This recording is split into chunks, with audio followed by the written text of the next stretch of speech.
Does the Bible condone slavery? And if so, what kind of slavery was it? Did God command its use? How are these verses being used and misused throughout history?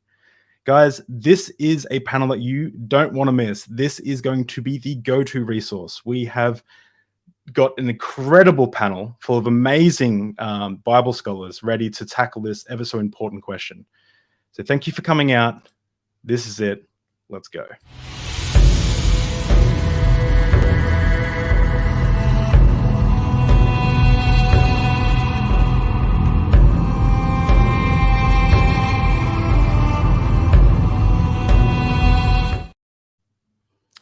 So you may have noticed that I'm using a bit of a different camera setup at the moment. That's because last night my $5,000 camera kit fell over. So I apologize that I'm using my MacBook Pro here, but hopefully we can get to it. I'm not the star of the show anyway, so it doesn't really matter. So world over, Muslims have been convinced that Muhammad's marriage to Aisha, a 6-year-old girl, either didn't happen as it was written in the Hadiths, or that it was morally permissible in this instance. Some describing Muhammad's decision to hold off consecration of the marriage until Aisha reached the age of 9 to be of moral virtue. World over, many Hindus have relaxed the teaching of the caste system, reimagining verses in the Bhagavad Gita and the Vedas to be symbolic and not prescriptive, much to be encouraged by those born into the life of an untouchable. Now, world over, Christians flock to pastors, apologists, and theologians alike to help them justify the passages of their holy text. To answer the question of this panel, does the Bible condone slavery? Yes. Yes, it very much does. But what kind of slavery was it? Did God command its use? How have these verses been used and misused throughout history? To answer these questions, we have 5 Bible scholars with a diverse range of expertise. We will first explore slavery within the Hebrew Bible, what it was and what it was its historical context. We will then look at slavery in Second Temple Judaism and early Christianity's response. At this time, we will have a short intermission for about less than 5 minutes so everyone can have a toilet break. And then we will address the apologetics found in the works of Jordan Peterson, Frank Turek, William Lane Craig, GotQuestions.com, Mike Winger, Jon McCray, Alan Parr, Paul Copan, Doug Wilson, Capturing Christianity, J. Warner Wallace, Answers in Genesis, and the Southern Baptist Theological Seminary. We will then discuss modern consequences and how slavery was abolished before ending with an extended question and answers section. There is a downloadable PDF along with this panel that has 29 pages of catalog slavery apologetics and recommended reading list from our panelists. So I'll just share that now. We have, it's all categorized, and I want to thank Tib from the Discord server who put in so much work helping me get this organized. You can see the recommended reading list from each one of our panelists, and then you can see all of the apologist arguments that are categorized into different sections, and then what you'll commonly hear from these categories. And then we have quotes with links to the exact videos. And then if they delete those videos, we then have a bibliography down the bottom with timestamps of when we got that information. So this is going to be a really handy resource for anyone. And what's funny is we even ran this through some AI to make sure the AI couldn't come up with any more slavery apologetics. And every one of these arguments came up. So we did a good job. So with that said, I want to welcome our first panelist. So, excuse me. Dr. Daniel McClellan worked as a scripture translator supervisor for the Church of Jesus Christ of Latter-day Saints from 2013 to 2023. Occasionally teaches courses at Brigham Young University and is the author of Yahweh's Divine Images, A Cognitive Approach. Dan has a BA in Ancient Near Eastern Studies with a minor in Classical Greek, a Master's of Theology in Jewish Studies from University of Oxford, a Master's of Arts in Biblical Studies from Trinity Western University, and a PhD in Religion and Religious Studies. Welcome, Dan. Thank you so much for having me. I appreciate the invitation. I'm looking forward to the discussion today. Awesome. Dr. Jennifer Bird is our next panelist, who has a PhD in New Testament and early Christianity. Jennifer's favorite subjects are marriage, sexuality, and the role of women in Christianity. Her latest book is Permission Granted, Take the Bible into Your Own Hands. And I have to say it's amazing. And it has amassed much praise online. Look out for her next book coming this year. Jennifer has a Bachelor of Science in Mathematics and with an education minor from Virginia Tech, a Master's of Divinity from Princeton Theological Seminary, and a PhD in New Testament and Early Christianity from Vanderbilt University. Welcome. Thank you, David. It's really an honor to be here. Thank you. Everyone's going to say the same thing, aren't they? Yeah. Thank you, David. It's a little awkward, but hey, we've got to get through it. Dr. Joshua Bowen graduated from Johns Hopkins University in 2017 with a PhD in Assyriology. Joshua is an expert in the Hebrew Bible, translating the original Hebrew into English for the use in his many books, including his latest, The Atheist Handbook to the Old Testament, Volume 2. Josh has a BS in Religion, Bachelor of Science in Religion, a Master's of Theology in the Old Testament from Capital Bible Seminary, a Master's of Arts in Near Eastern Studies from Johns Hopkins University, and a PhD in Assyriology from Johns Hopkins University. Welcome, Dr. Josh. Yeah, I'm not really all that excited to be here, but I guess I have to be, so here I am. Dr. Kip Davis specializes in Second Temple Judaism and the Dead Sea Scrolls. Kip was mentored by Dr. Peter Fint and was in the group that first publicized forgeries within the scrolls. Kip was featured on the PBS Nova documentary Dead Sea Scrolls Detectives, and his latest book is The War Scroll, Violence, War, and Peace in the Dead Sea Scrolls and Related Literature. An academic title if I have never seen one myself. Kip has a BA in Biblical Studies and Languages from Trinity Western University, a Master's in Biblical Studies from Trinity Western University, a PhD in Religion and Theology from the University of Manchester. Welcome, Dr. Kip Davis. Thanks, David. It's nice to be back after sobering up a little bit. Yes. The last time the Kip was on, we had much too much rye and talked about metal bands for longer than I think the audience was happy about. Our last panelist is Dr. Matthew Philip Monga, who is an associate professor of Near Eastern languages and literature at Norwegian School of Theology. Matthew's main research interests are the languages and texts of ancient Near East, including Akkadian, Hebrew, Syriac/Aramaic, Ethiopic, and Arabic, and the intersections of these faiths in these languages. Matthew is also the program director for MF's bachelor degree in Theology, Religion, and Society. Matt has a Bachelor of Theology from the MF Norwegian School of Theology, a Master's of Theology from the MF Norwegian School of Theology, a BA in Linguistics from the University of Oslo, and an MA in Semitic Philology from the University of Oslo. I hope I said that right. This is why I'm not a PhD. And the PhD in the Dead Sea Scrolls. When I read out everyone's credentials to my roommate, he got angry at how educated all of you guys are. He thought it was ridiculous. So with that said, welcome, Dr. Matthew Monga. Thanks. I second the thank yous that everyone else has given. Okay. Except for me. Except for Josh, who's an ungrateful guy. Well, guys, thank you so much for coming on and putting in so much work into this panel. It's been really awesome to come together and create the go-to stream for to combat this slavery apologetics that we kind of see rampant everywhere at the moment.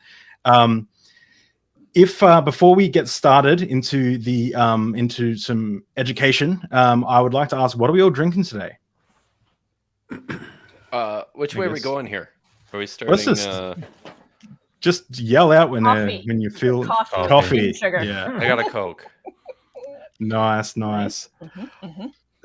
Sweet. Has anyone got any slavery inspired? So I went for a slavery inspired drink. So this is a Norwegian sparkling lemonade that's called the Colonial Garden. This is like in Norwegian colonial, I guess, has another meaning, but it also has the connotation of being colonialism or whatever. But it means like a common garden or something like that. It also means like a shop where you can go buy stuff. But so basically, I'm just drinking a colonial drink for you guys. It's alcohol free because I have to drive home. So, thank you. Amen.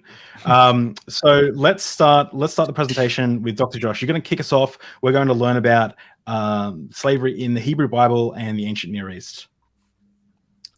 So let me add your slide. And I want to say, while that's coming up, big shout out to Heathen Queen, somebody that's very close to all of us here, who just got accepted both into Brandeis and into Chicago for a master's degree. So yes, big future well, there. good on you, Heathen Queen.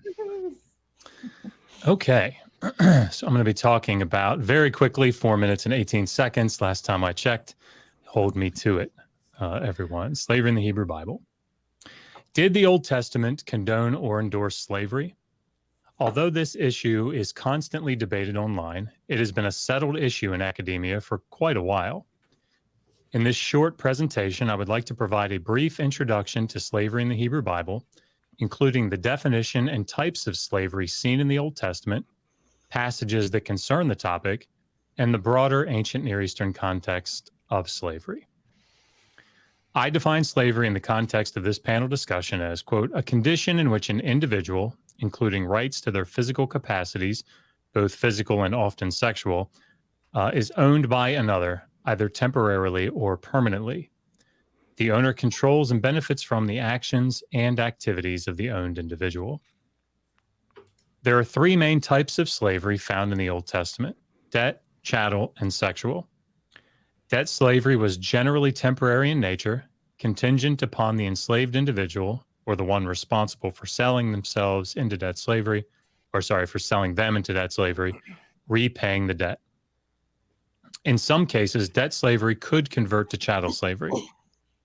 Chattel slavery is simply slavery that is not contingent upon the repayment of a debt and is therefore generally permanent in nature.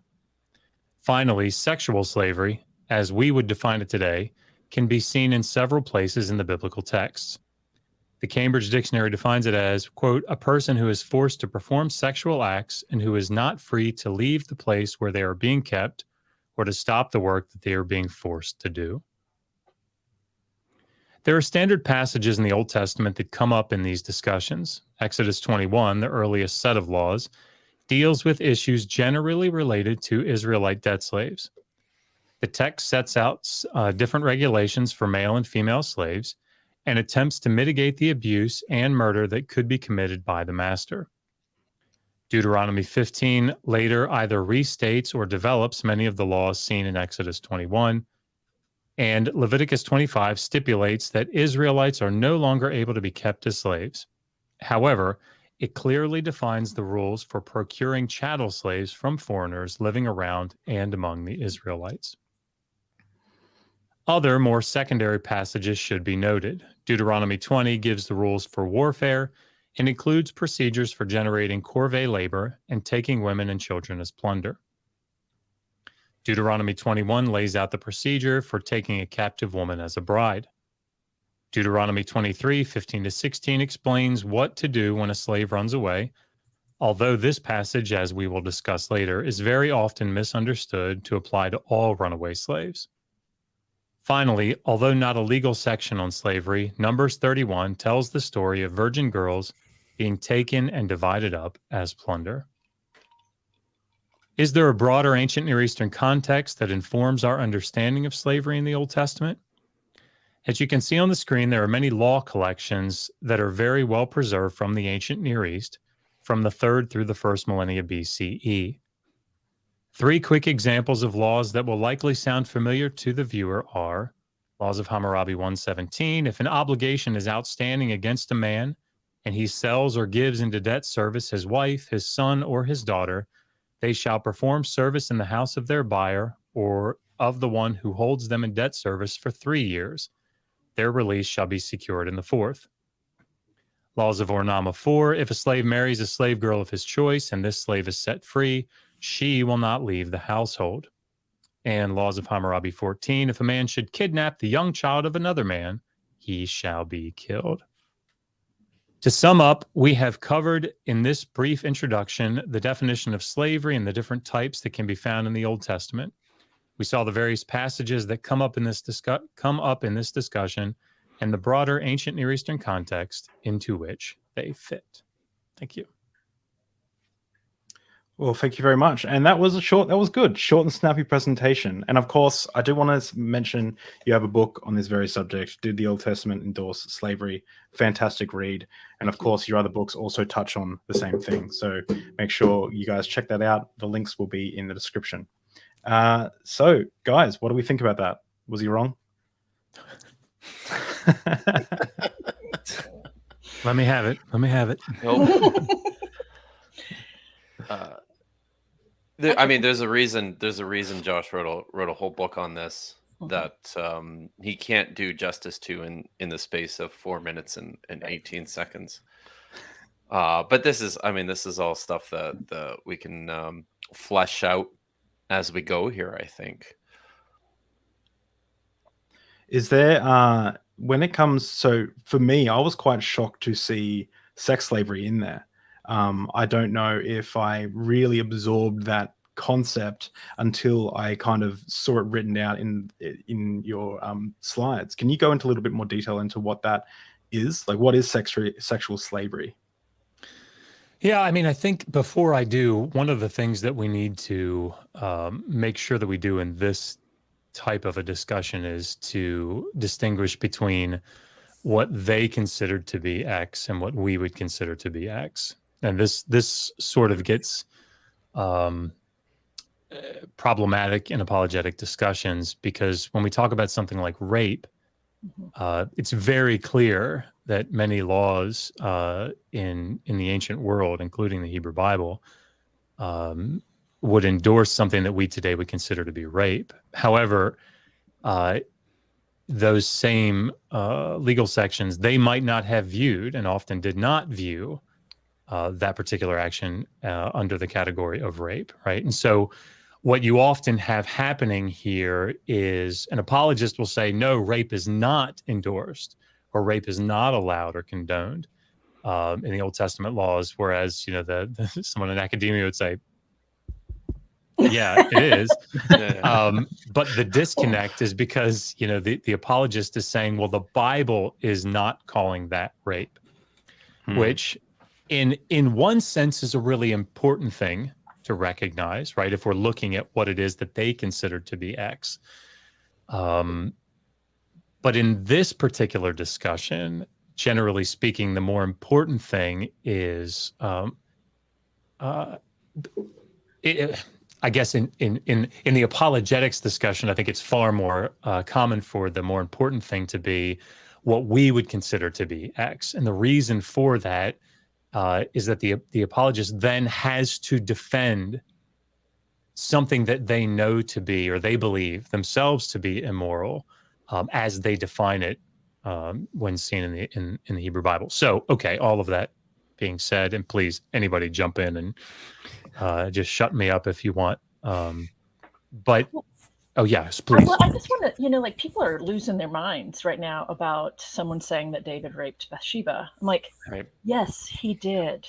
And that is different from laws that say, this is how you sell your daughter into slavery to a man who's going to use her for sex. But those second parts aren't said in the laws, right?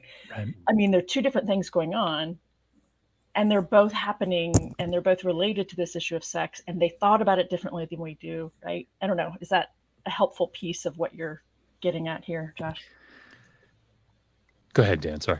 Well, I was just going to add that I think our concept of a person and rights and things like that is also phenomenally distinct from how they conceptualized personhood anciently. Even today, we understand that there are phases of personhood and degrees of personhood. But anciently, it was quite a bit different. Women weren't granted full personhood, legal, moral personhood that we would recognize today.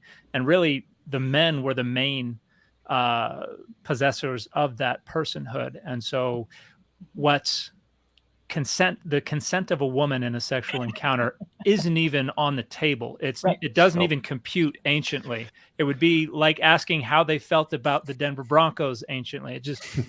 It doesn't compute. There's no framework for that. And so for people who say, well, to argue about who's consenting, who's not, who's seeking consent, it wasn't even a question. It did not matter what a woman thought. And so they may not have thought of that as as a violation of her autonomy or her agency or her consent.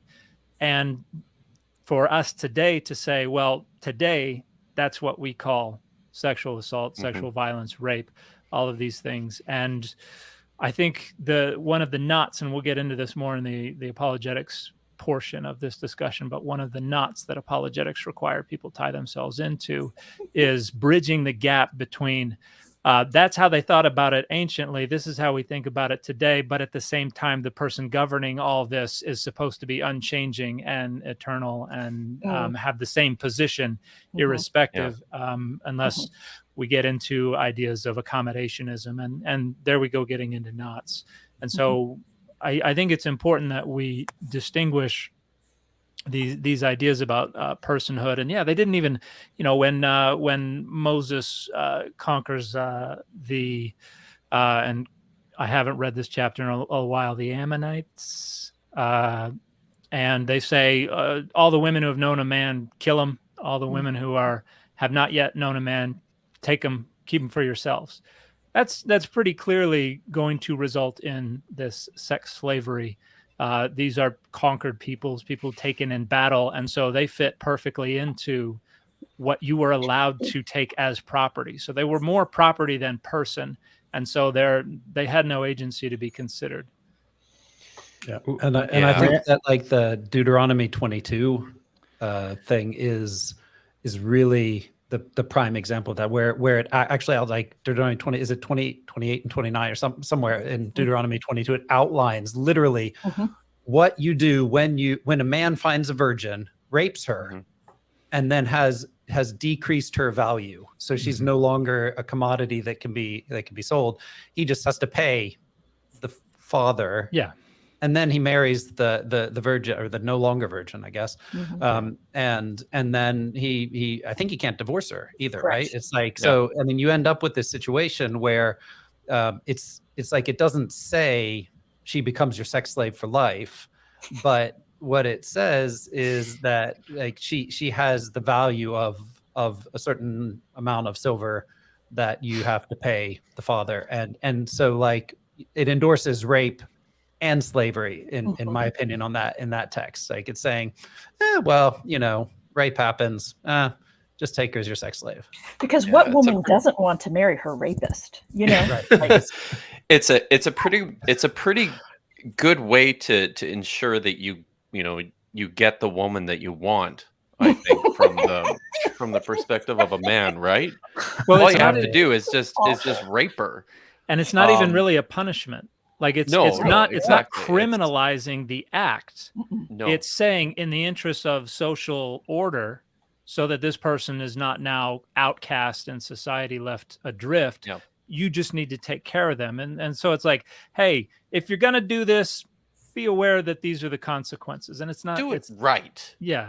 And if anybody, just very quickly, and Kip, but if anybody's actually concerned that what we're saying here about, for example, Deuteronomy 22 is not accurate or is not consensus, I mean, obviously there are lots and lots of places that you could read, but I have an entire chapter dedicated to just rape and adultery in the ancient Near East and in the Hebrew Bible in the legal sections.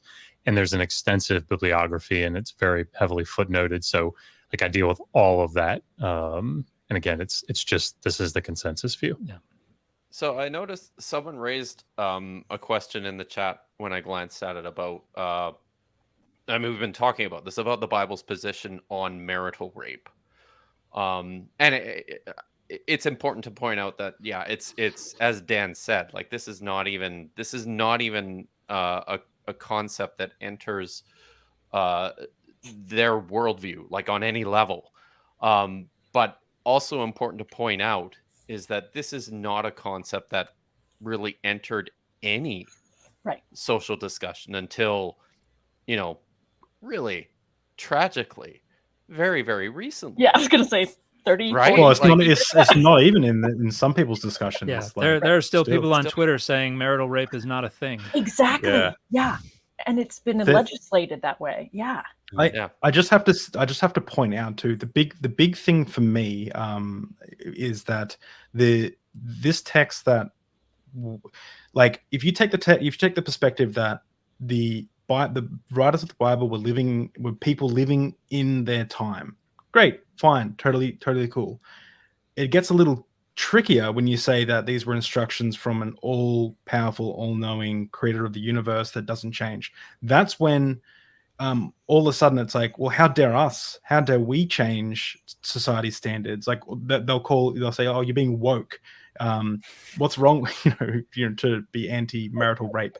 So I think it's important to kind of draw out that the difference there is, and Ben Shapiro likes to say this, the difference is it's not that slavery was kind of everywhere. First, it wasn't. There were different cultures that didn't have slavery at the time, like the Jains he mentions, and Aboriginal Australians didn't necessarily have slavery. But it's that we're also led to believe by these same people that these were instructions from God. And if I could, because then maybe you can talk about another aspect of it, but I think it's important.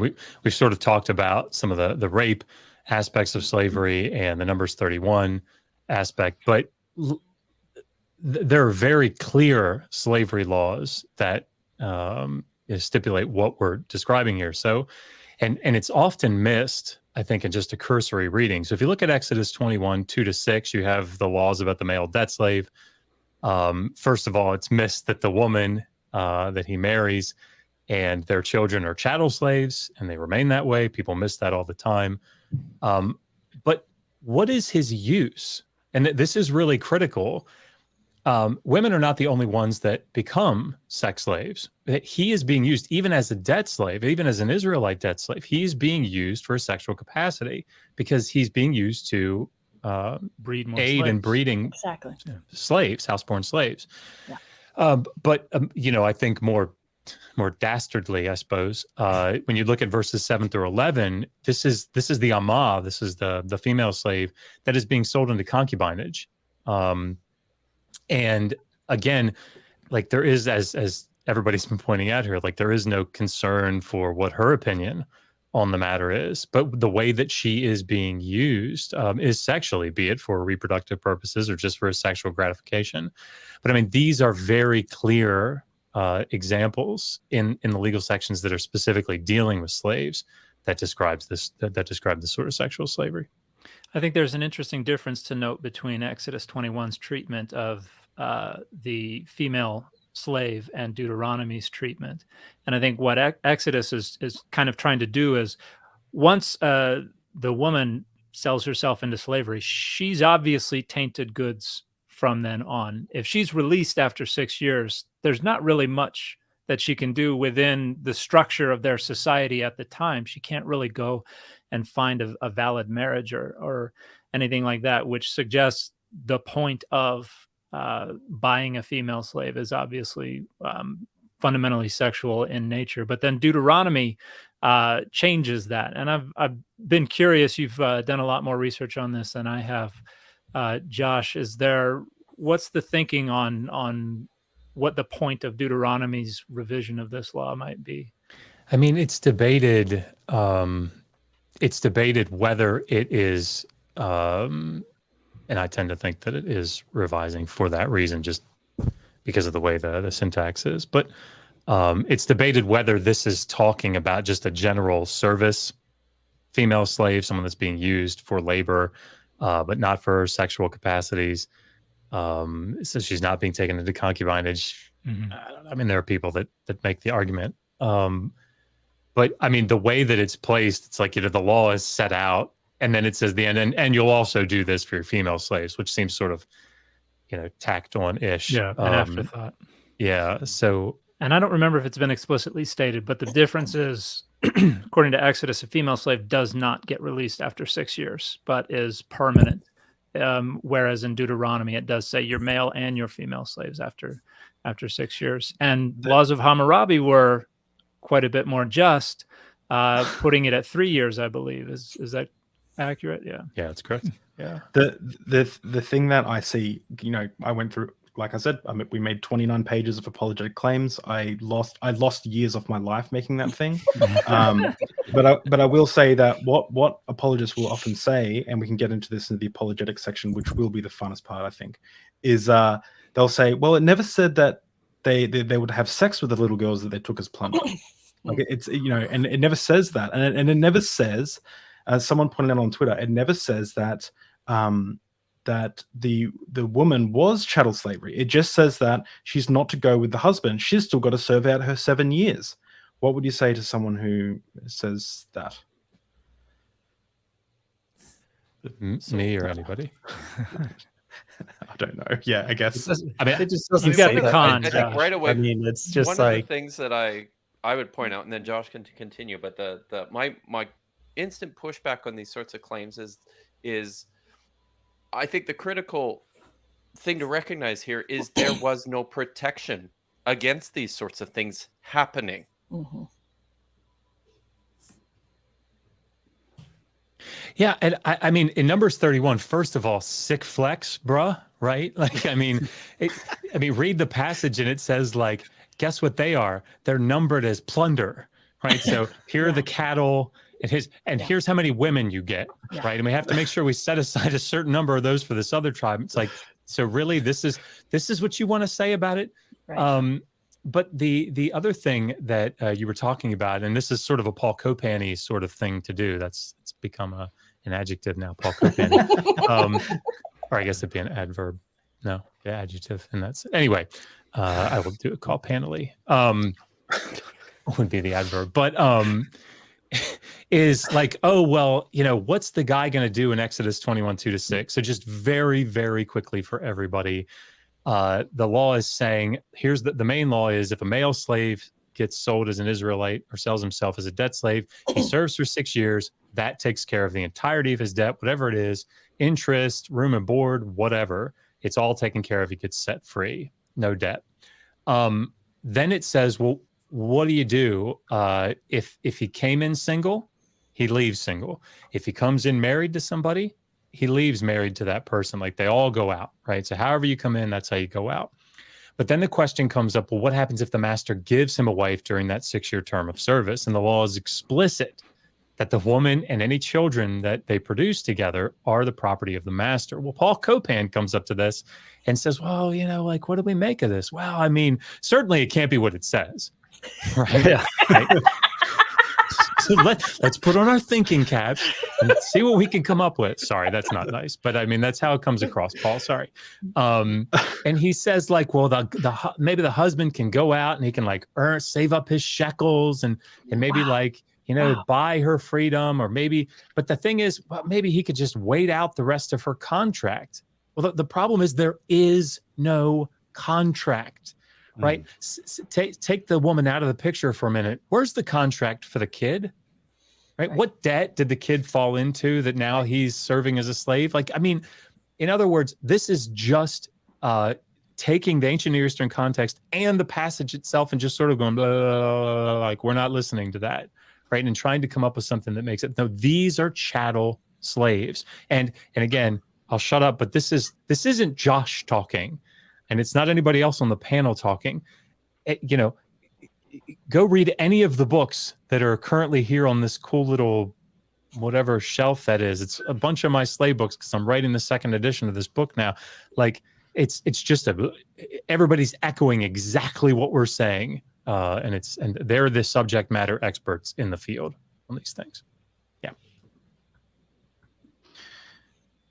Yeah. Yes. So chattel slavery, debt slavery, sex slavery, all things in the Old Testament, in the Hebrew Bible. It's all bad. Yeah. Bad. And they're not we good unanimously things, right? agree that those are all bad things. All bad. Everybody write that down in the chat. Bad. And none of us get to believe in a sky daddy to claim that. Yeah. Well, That's Is that inappropriate? Was I don't know. not- Twitter tells me otherwise. Twitter tells me otherwise. So yeah. So we probably should move on now to the next section, which Dr. Kipp, have you got something to show us? So another big thing that we've noticed is a lot of people misuse. They don't know how to translate Hebrew. Me being one of them. And when I was, but see, you recognize it, David. Yeah. This is the key. This was You evidence recognize this it. morning. So just a fun little behind the scenes thing. I was putting together the slides, and when I copied the Hebrew text, it flicks it back, like it rotates it around. So I had to copy each character one by one and like put it into the slide, because otherwise it would, and I'd have to like check with my eyeballs and be like, is that the same? We all Like, started there. We all started there. Right. First time we made a document, we all did that. Yeah. So, Dr. Kip, you've got a video to show us first, right? First, I gotta start with the. I actually, sorry, if we can do that first. Yeah. Yes, and I will pull up the video. Just after my second slide. All right. Okay. So I wanted to talk about, because I think this is and we've touched on this already a fair bit, even just in this 20-minute discussion. But one of the very important things to note when it comes to discussing biblical slavery, when it comes to discussing a good number of topics that that arise out of the Hebrew Bible, is just how foreign this culture and how unusual from our own cultural perspective these texts are. So I wanted to spend some time talking about language. What is wrong with a plain reading of the Bible? When it comes to slavery apologetics, evangelicals will depend heavily upon a plain reading of their English Bibles and are either ignorant of or obtuse regarding the original language of the Hebrew text in particular, and the usage of various words in the cultures and time in which these texts were written. The nuances of words as they appear in a long dead ancient language are so often lost in translation or abused out of desperation. A rather extreme example of how mind-numbingly idiotic slavery apologetics can be as a result of misunderstanding the language appears in this short clip, which I have dubbed the apologetic of the phonetic alphabet. So if we can pull that up now. It's bad. Is it up yet? Yeah. Okay. We'll go through the Hebrew. So he needs to get more learning. He needs to get more understanding in like the Hebrew language. So here it is. So chattel slavery is impossible because Exodus 21:16 explicitly outlaws all human trafficking. So this is PhD Hebrew scholar Douglas Stewart, who kind of went through his credentials, points out the transliteration of man with this unique mark above the S. So there's a unique mark above the S on man, ish. So is used in this verse and indicates all kidnapping without regard to class, gender, status, or age. So this verse should be translated, whoever steals a person, whether he sells him or is found in possession of him, must be put to death. It's called the diacritic. So this is like a diacritic right here with the S. You guys see that little blue mark here? So the special diacritic here, there's a special mark above the of ish in the Hebrew, and I put a circle around it, and here it is right there, that little V. It indicates all people regardless of class, gender, status, or age. So we just informed him, we just educated him on that. Dan, do you feel more educated now? So I was channeling my very best Dan McClellan as I was putting together those. Did they honestly say that came from a PhD? They did. They said. So I think he must be. I mean, there's no question in my mind that he is misreading this, or just making it up. This is, to be like super clear. I've had a lot of interactions over the past 5 years with Praise, and we've had, like, we've been friends, and anyway, I'm strongly disapproving of a lot of the things that he's done recently. But at any rate, one of the things that I always try to make clear in these moments, and I'm sure everybody on the panel would agree with me, is that we are always super excited when people try to get into the original languages. Right? We're always excited about that. Where it becomes less exciting is when they come up with things that it seems like nobody's ever noticed before. And instead of saying, hey, Hebrew expert, I noticed something. Is this anything? Right. They say, Hebrew expert doesn't see this, morons. You know, it's like, yeah. So anyway, nobody should hear like you rubes going out there and trying to like read scholars and come up with Hebrew arguments. Nobody's saying that. What we're saying is, hey, if you come up with something and it seems like nobody else is saying it, you should probably ask why. Or just learn what the words mean. Like literally, like look up the word diacritic and just kind of or casuistic. I have to say. That was fun to watch Dan watch that for the first time. Yeah, I have to say, I still don't understand what the controversy is because I don't understand what's wrong about that clip. So I was laughing at you guys laughing at it because I was like, okay, like this is obviously funny. But then secondly, I want to also point out, because I forgot to mention at the start, we're not giving abstract views either. This is all consensus scholarship unless we mention, hey, this is my theory or something, which I don't know if we'll be doing, but this is all consensus scholarship. David, this will just, when we, a lot of these Semitic languages, or a lot of these languages, ancient languages, will have an SH sound. And instead of writing SH each time, so like the word ish, instead of writing ISH, what scholars do is they write S with a little V on top. Right. And that little S with a V on top, we all understand is pronounced SH. They call it the esh sound or whatever. But that's all that is. So ish would, if you were to write it out, ISH. So instead of writing ISH, they write IS with that little V on top. That's all it means. Yeah. And he was using that to say it meant something else. He's just misunderstanding what Stuart was saying. Okay. I'm absolutely convinced because this happens all the time. I think it must be that. So we good? All right. We're good.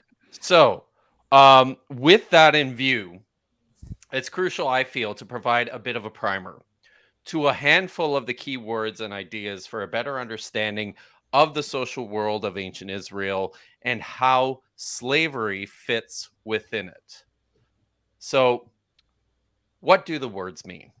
And I've highlighted a few here that I think people need to understand to get a full grasp of the concept and how to read these texts. First of all, I want to talk about the Bnei Yisrael and the Ibri or the Ibriya. These are the sons of Israel or the Israelites and the Hebrews. These are within the text a distinct class of free people, and they are always distinguished from foreigners, the Gerim, the Toshavim, the Goyim. The Toshavim and the Gerim are those who live inside the land, and the Goyim are those who are outside of it. It is thought that Ibri, Hebrew, was once a designator of a lower social station, but it's clear that over time, this word achieved a sense of national identity for the Yahweh worshippers of the side Jordan and became, or is it Cisjordan? Maybe it's Cisjordan, and became interchangeable with being a Bnei Yisrael. And we see this in texts like Jeremiah chapter 34, verse 9, or Jonah chapter 1, verse 9. Now, something that's really important to know, and this gets missed by people all the time, and that is that the Hebrew Bible was written for men by men. In particular, for free men of the community of the Bnei Yisrael. So there's a tendency to read the text as if it's addressed to all people everywhere. And in so doing, we risk misreading, misconstruing a number of crucially important concepts. Okay. Slaves. They're distinguished generally, Josh has gone through a little bit of this, as distinguished from free men as either male, Eved, slaves, or female slaves, Shivcha and Amma. Interestingly, the two terms for female slaves appear to be for distinguishing on the basis of sexual status or age. Untouched virgin girls are those, the Shivcha, who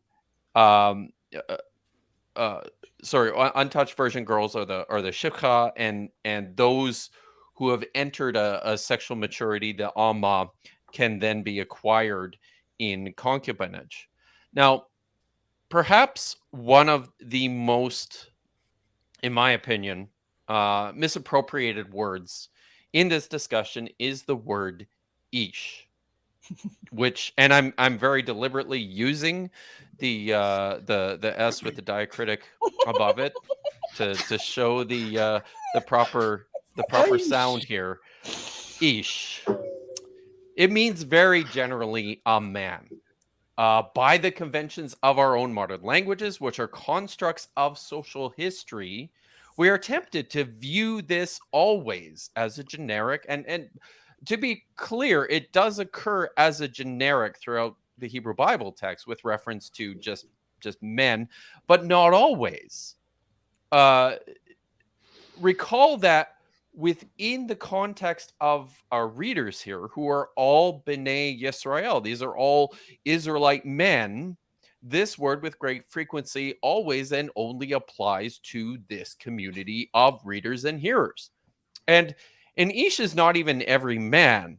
I think in many respects, in many contexts, an Ish is not even every free man. An Ish is a married member of the B'nai Yisrael. He is not an Eved, a slave. He is not a foreigner, a ger, or a toshav living in the land, or a goy. This causes translational issues when we read about a man in Exodus 21:16, even beyond the issues posed by praise I am, which we might take to be applicable to all men. But the Septuagint translation here, as well as the clarification for this rule in Deuteronomy 24:7, shows clearly that this is a limited view of only those who identify as the B'nai Yisrael. Deuteronomy 24:7 actually makes this explicit. Well, they both make this explicit. And finally, I just want to say something quickly about the status of women in Israelite society. Important distinctions are to be made with the status and the identity of all female humans in this ancient culture. When a girl is born to a B'nai Israel or an Ibri, a Hebrew, she is a daughter, a bat. She remains a daughter under the rule of her father until she is given to a man, and she becomes a woman, literally, or a wife, and Isha, belonging to an Ish, who has quite literally taken her. Lakach is the Hebrew word meaning to take, and this is the word that is used for marriage, and whom she addresses as Baal, or Lord. She may otherwise be sold, in which case she becomes a slave, a shivcha for domestic service, or an amma, a slave wife in a state of concubinage. A woman exists in perpetual servitude of a man for the duration of her life. There is no life for a woman in this culture outside of her subjugation to her father, her husband, her owner. And finally, at no point in any of these transactions, these are all transactional. There's no point in these transactions in which a woman can exercise her own agency. And while her standing in the community may differ from one distinction to the other, in virtually all of these instances, she remains the property of a man she did not necessarily choose, and satisfies our definition of a slave. So, to sum up, words matter.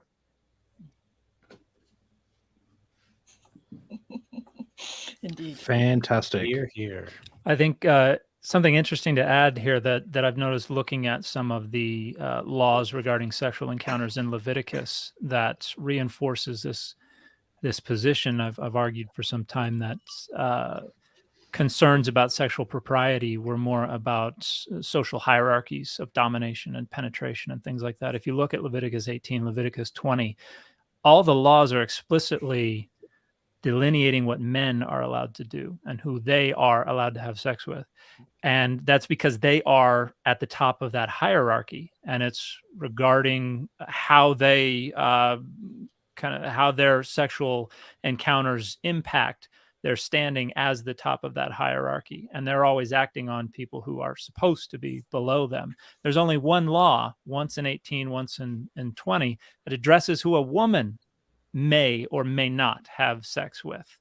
And that's an animal, because that's the only entity that is actually below the woman on that hierarchy of domination, of penetration. So it's very much hierarchical, transactional. It is not anything remotely like what we think of a loving sexual relationship today.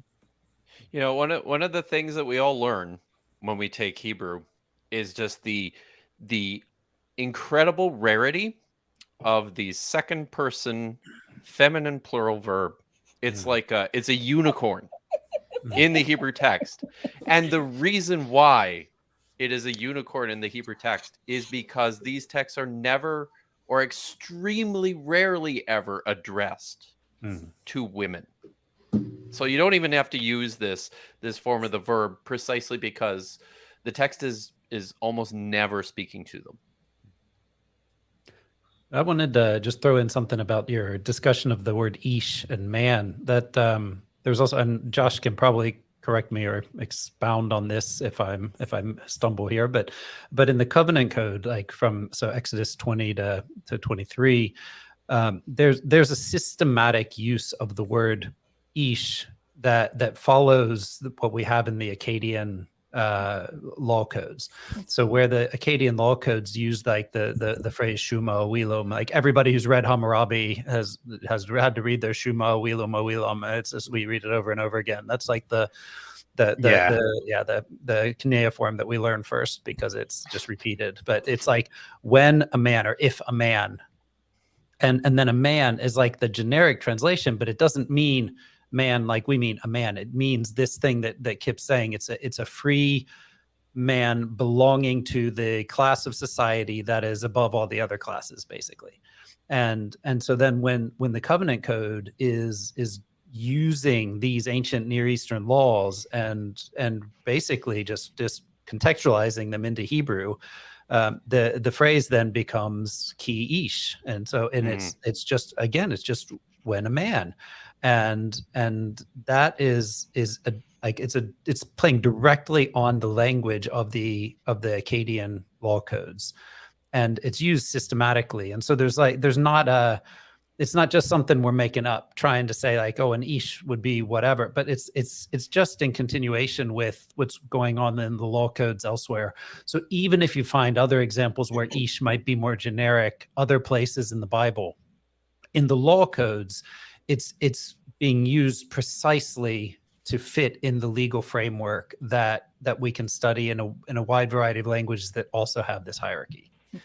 And David Wright wrote a wonderful book called Inventing God's Law, which shows step by step how the Covenant Code and Exodus 21, including verse 16, is pulling mostly in the exact same order from these Akkadian law codes, showing that they were very much just adopting what came before, which explicitly identifies the people who are not to be kidnapped as freeborn male citizens rather than just any male human. Yeah, it's a good book. It inspired my master's thesis in theology. I wrote on a couple of laws from Hammurabi and the Covenant Codes. That was David Wright's book is great. So everyone should definitely check that out. Yeah. And if anybody's interested in like diving into this ancient Near Eastern law collections and how they interact with the biblical texts, the second edition of the Old Testament to the Old Testament endorsed slavery is going to have an entire appendix. I just about finished it where I just pull all of the laws from the law collections from Ornama down to the Neo-Babylonian laws and just say, what are all the laws that deal with or have anything to do with slavery? And I give commentary on each of them. It's almost done because I'm then going to pull from, I've gone through CAD and pull almost all of the occurrences of the words that deal with slavery. And I'm going to go through not all of them, obviously, it's way too many, but the ones that are sort of salient to the discussion and give commentary on those as well. So, and bibliography, obviously. So, Awesome. Well, it might be a good time, unless there's something else to mention, it might be a good time to talk about slavery in Second Temple Judaism and early Rabbinic Judaism with Matt Monger. Are you ready to present, Matt? Yeah, definitely. Let me just open up your slides here. And just so everyone is aware, we've got this section and then an open discussion, a section on Christianity, and then open discussion. And then we will have a short break before moving into slavery apologetics, which will be the spiciest and the funnest, and then Q&A. So let's go. All right, thanks. So what I want to do now in this part of the panel is address the topic of slavery among Jews in antiquity and ask the question if Jews did understand their Bibles as endorsing and allowing slavery, and how, or if they practiced it. And spoiler alert, Jews owned slaves and defended slavery as an institution in antiquity. And the sources that we'll look at here, Philo, Josephus, the Mishnah, the Talmud, all support slavery and base it on the text of the Hebrew Bible. So we can start by looking at some text from Philo of Alexandria. That's not Philo, who argues extensively for slavery. Philo imagines two kinds of slavery, one of the body and one of the mind or spirit. And in his work, which is about slavery and is called Every Good Man is Free, Philo says slavery is applied in one sense to bodies and another to souls. Bodies have men for their masters, souls their vices and passions. And Philo's main point is that even if you're enslaved by the body or in the body, you still can be morally free. So there's just this kind of dualism going on there. He kind of goes on to make it even clearer that slavery is a good thing, and says, thus, therefore, there's a certain description of affliction which is profitable, so that its very most humiliating form, even slavery, is accounted a great good. So for Philo, slavery is not something to be looked down on. It's something that is relevant and is part of life and is a good thing that he's trying to defend, and he uses the Hebrew Bible as justification for it. So let's just jump to Josephus, who most of us know is a Jewish historian who himself had been a Roman slave. He lived a generation after Philo, right after the time of Jesus, and he mentions slavery often as part of his descriptions of Jewish and Roman society. And he even writes about his own slave in his work called The Life of Flavius Josephus. Well, one of the best examples in Josephus has to do with the priests in the Jerusalem temple, where he writes that that the high priests had the hardness to send their slave to the threshing floors to take away those tithes that were due to the priests, so much that the poorer sort of priests died for want. So this is like the high priests in Jerusalem also had slaves and used them to go out and steal the tithes from the other priests. There's no way around it that the established Jewish culture in Jerusalem was reading and accepting the institution of slavery as something that they could practice. Now, there is one interesting thing that comes out of both Josephus and Philo, is that they both say that one group of Jews didn't keep slaves and was different than from all others, and this was the Essenes. Now, the Essenes are often connected to the Dead Sea Scrolls and the Qumran community, so it's kind of cool to mention them here. This is from Philo, where he says that there's not a single slave among them, but they are all free, aiding one another in a reciprocal interchange of good offices. What's then also interesting is that there are very, very, very few texts among the Dead Sea Scrolls that actually mention anything to do with slavery. There are a couple of small texts that mention a manservant or a slave or a female slave, but the text where we actually get some engagement with it is the text that we call the Damascus document. This is a text that probably preceded the Qumran community, but it was copied and found among the Dead Sea Scrolls. So we find two passages in the Damascus document that talk about slavery, and both of them just basically accept it and regulate it. The first one is talking about Sabbath rules and says no one should press his servant or his maidservant, so his male or female slave, on the Sabbath. So it's basically just making sure they're not doing something stupid with their slave than breaking the Sabbath. The other one then says, neither should he sell his servant, his slave, or his maidservant, his female slave, to the Gentiles, for he entered the covenant of Abraham with him. So this is regulating how you should relate to selling your slaves to Gentiles. You shouldn't do it. So again, this is something that is a clear endorsement and acceptance of the institution of slavery, and it's regulating it further. It's not doing anything to abolish it or get rid of it. Last thing I want to look at is the formative texts of rabbinic Judaism, so the Mishnah and the Talmud, which then extensively talk about slavery. It's interesting that there's 129 passages in the Mishnah that talk about slavery, and only 6 of them have any way of defining the differentiation between a Hebrew Jewish or a Canaanite foreign slave. And in all 123 other ones, there's a different system in play. And so Paul Flesher is the one who's done the most extensive writing on this. And he says that the scriptural distinction of native and foreigner does not define categories of slavery in the Mishnah, but it's the freeman and bondsman, slave and freeman distinction. So it seems that in the case of the Mishnah, we don't even have the idea that there would be Hebrew slaves, because people, once they were slaves, were no longer connected to the nation. They lost their identity. So one last example. This is from the Talmud. And so this is the Jerusalem Talmud interpreting the Mishnah of Berachot 2:8. And it says, one may accept condolences for unrelated freemen, but this is how the Mishnah stated the law. One does not accept condolences for slaves. And then it goes on to discuss this and says, have they not said they do not accept condolences on account of slaves, because slaves are animals? If for unrelated freemen they may not accept condolences, surely they may not for slaves. And then finally, to one whose slave or animal died, you may say to him, may God restore your loss.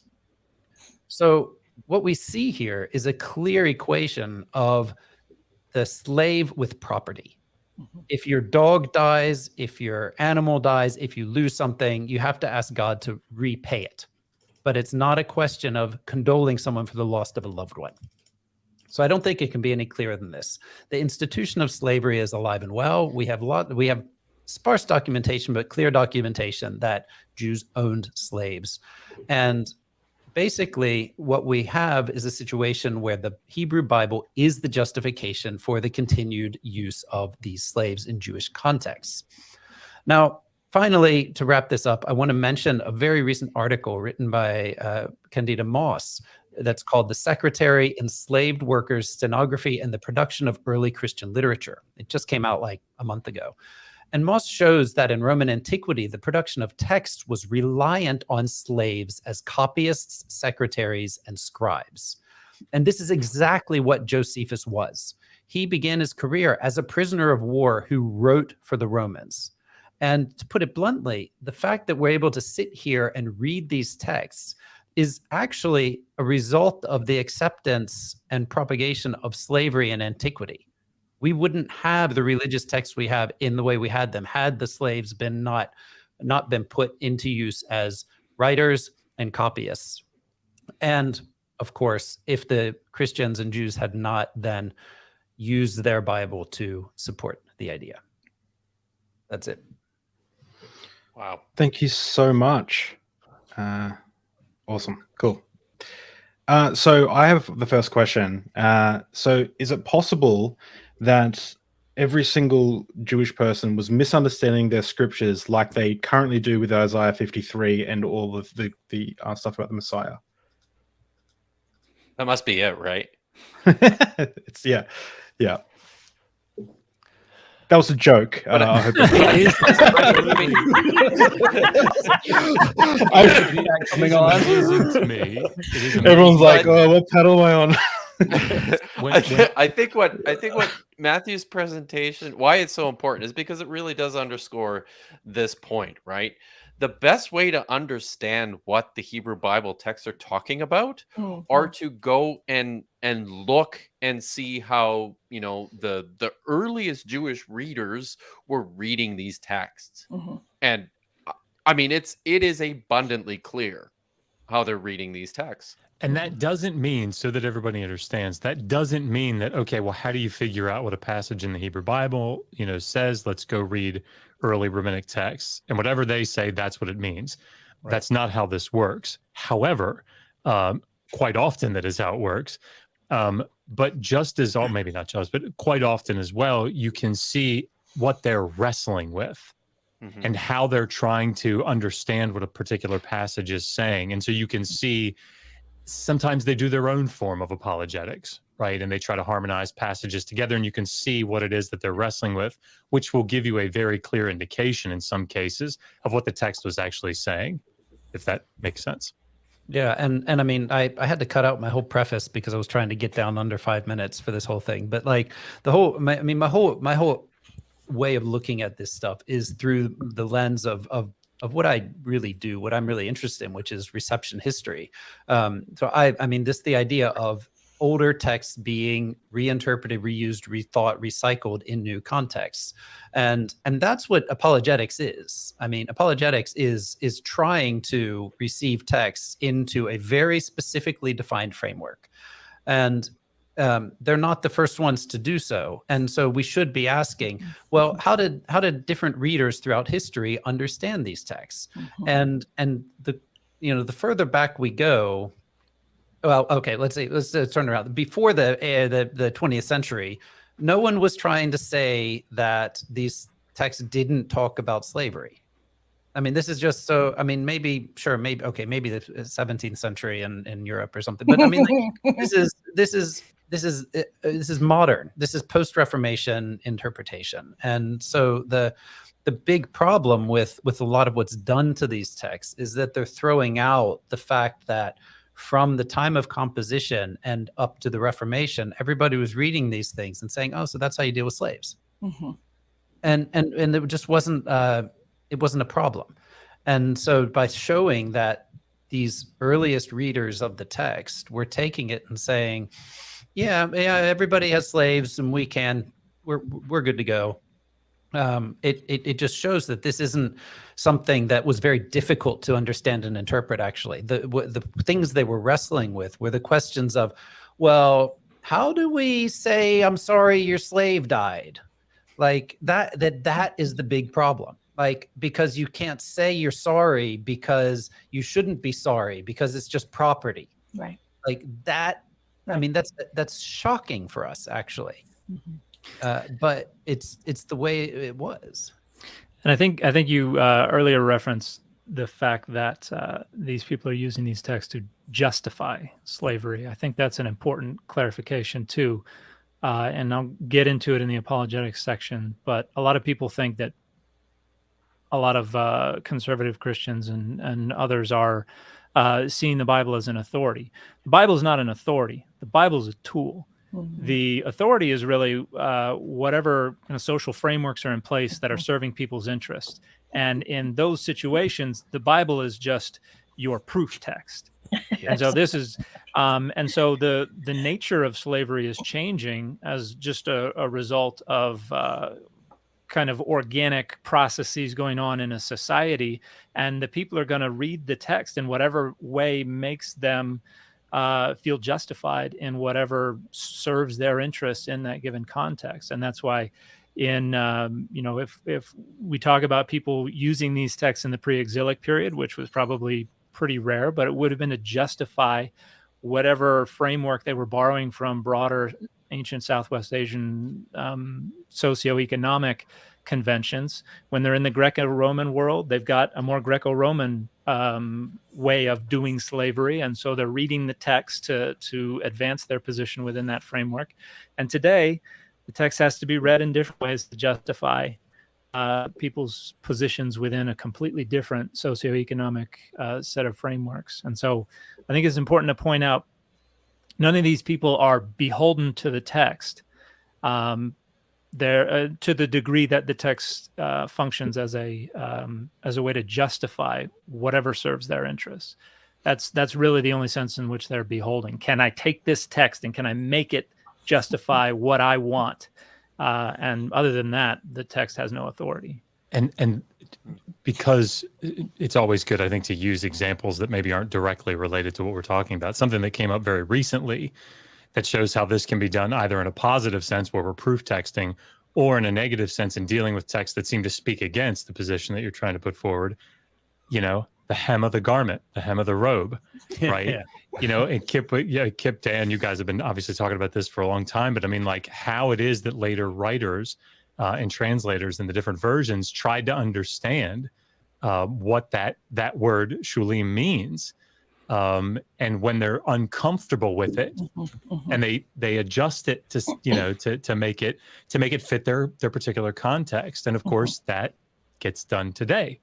You know, you bring this up, but I accidentally made a discovery about this just this last week because I was looking at a photograph of a document called the Pesher Nahum. This is like an ancient, for lack of a better word, an ancient commentary or interpretation or apologetic on the book of Nahum. And I came across the verse which says, you know, Yahweh will basically expose your genitals, you know, speaking of Israel, personifying Israel or Judah as a woman, right? The text in Pesher Nahum has actually changed the verb where it says, you know, I will expose your genitals to you will expose your own genitals. Like it's a small thing. It's a tiny little thing. The difference is a letter in the text, right? But it makes all the difference in the world, and it like illustrates what's going on in the mindset of the writer or the scribe or whoever's transmitting these texts, that they've got to make these sorts of changes. Yeah. And that's in a period when amending the text was more of a possibility than it would be 3 or 4 centuries down the road, when the authority of the text was so deeply embedded that it was a big risk to make more changes. Not that didn't happen, but it's an interesting way to negotiate with the traditions you're receiving. But just remember, everybody, doesn't mean penis. Can't mean that.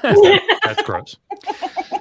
When people get so Victorian about that kind of stuff, they need to read rabbinic literature. They need to, right? Because there's some fascinating discussions in there, like the conclusion that Adam was circumcised because Adam was created in the image of God, and God was obviously circumcised as well. Obviously. So so they're not squeamish about God's genitals. Yeah, well, the Book of Jubilees actually says that that the angels have to be circumcised because Adam was created in the image of God and the angels. And there's this, because of course God says we, right? Let us create him like man in our image. And so the angels are part of the image that Adam's being created in. And so then there's the thing, so the angels are also circumcised. So it's like there's this just really weird thing that just we have to make sure we get all the things in place.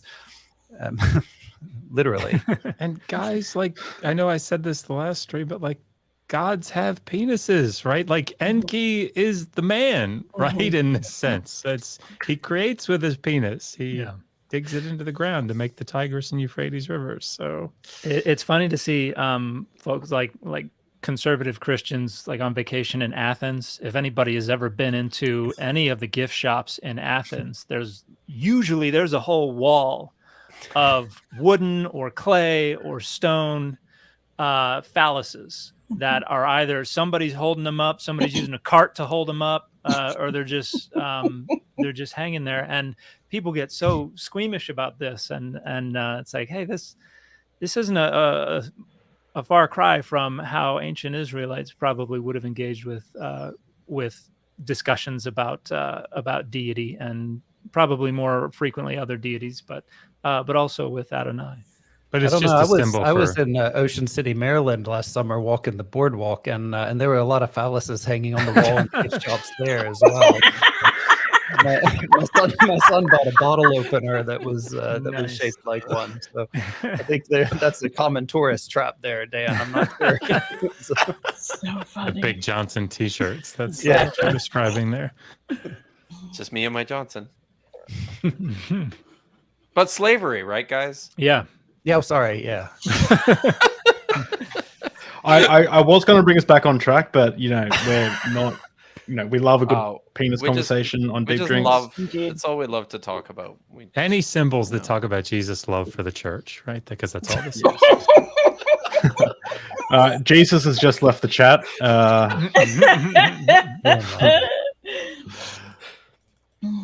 Yeah, so let's segue into this New Testament thing, because now, Jennifer, tell me, do you think Paul was a Jew? Oh, do I? Wait, did you ask me that? Trying to keep things topical, I see. Yes. I was going to say, I think Jennifer's section is going to make the most people mad. I think because you have some. Do it.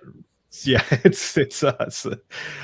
think people like to think that the Old Testament God was like 50s dad. He took his belt off, he whipped you if you did something wrong. Where Christianity is kind of like the New Age dad who like sits down and asks you like, was that really appropriate behavior? That's awesome. So do we want to jump into the New Testament stuff now? Sure. Okay, well, I'll bring up the slide here.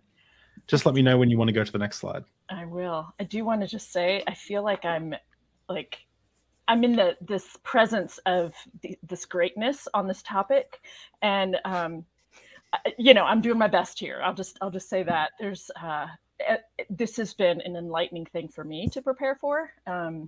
Because I had only read parts of Jennifer Glancy's book, Slavery in Early Christianity, and I have now read almost all of it and tried to incorporate her insights into this presentation. So, Glancy, I hope I do you justice. So I'm doing this a little bit differently than my colleagues have. So if we could go to the next slide. Pieces of this conversation, right? So similar to so I don't need to spend as much time, but similar to what they've said, I want to briefly explain a couple pieces that were new to me, right, about the role of slavery in first century Mediterranean world. Want to talk about, yes, pretty much every single segment of the Newer Testament writings. I want to talk about the gospel parables and some of the words of Jesus. I want to look at some of the content, the rhetoric in Paul's letters, a couple elements of the book of Acts, and I don't have time to get into, but they're just a slew of early Christian leaders and theologians who owned slaves, enslaved peoples. So there's just so much about this topic that was just, it's overwhelming. So let's go to the next slide. And I want to, so I think that several things that have already been touched upon about slavery is important to keep in mind, right? It's not just that it permeated the economy, it's that, it didn't happen without enslaved bodies, right? The world didn't run without enslaved bodies. It was a part of the world. It's an everyday part of the world. And so it was a reality that people like Jesus and Paul would have been drawing upon as they said things, or when we look at the parables, the things that Jesus refers to, he's assuming everybody gets it. Everybody understands that element of society. Another thing that's important to keep in mind is that the language used to talk about enslaved peoples would be body, soma in the Greek. So soma or somation, a little body. The bodiliness of an enslaved person is so important. And there's all kinds of tangents for me that come up with that. Especially the first time I heard this, I was like, wait, and Paul makes such a big deal of calling the body of Christ the body of Christ. Like, wait a minute, if we're talking about enslavement and body as enslavement, whoa.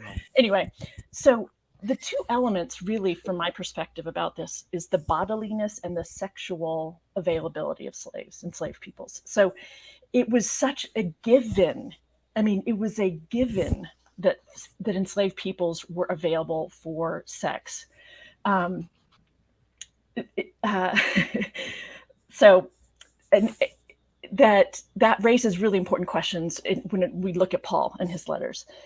I also want to highlight that exposing children, so a child that the male patriarch didn't want to rear, you exposed them, put them out on the dung heap, and people who traded in bodies would go rear the children. Most exposed children in the ancient world actually did survive because they were taken in and used as slaves. They were enslaved.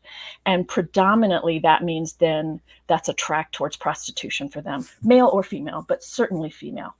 All kinds of things about, the female bodies, female enslaved peoples were not manumitted until they were no longer fertile, whereas male bodies, male enslaved peoples were no longer useful around 30. So there are all kinds of things about the usefulness, the bodiliness, the suffering of people in enslavement that is really important.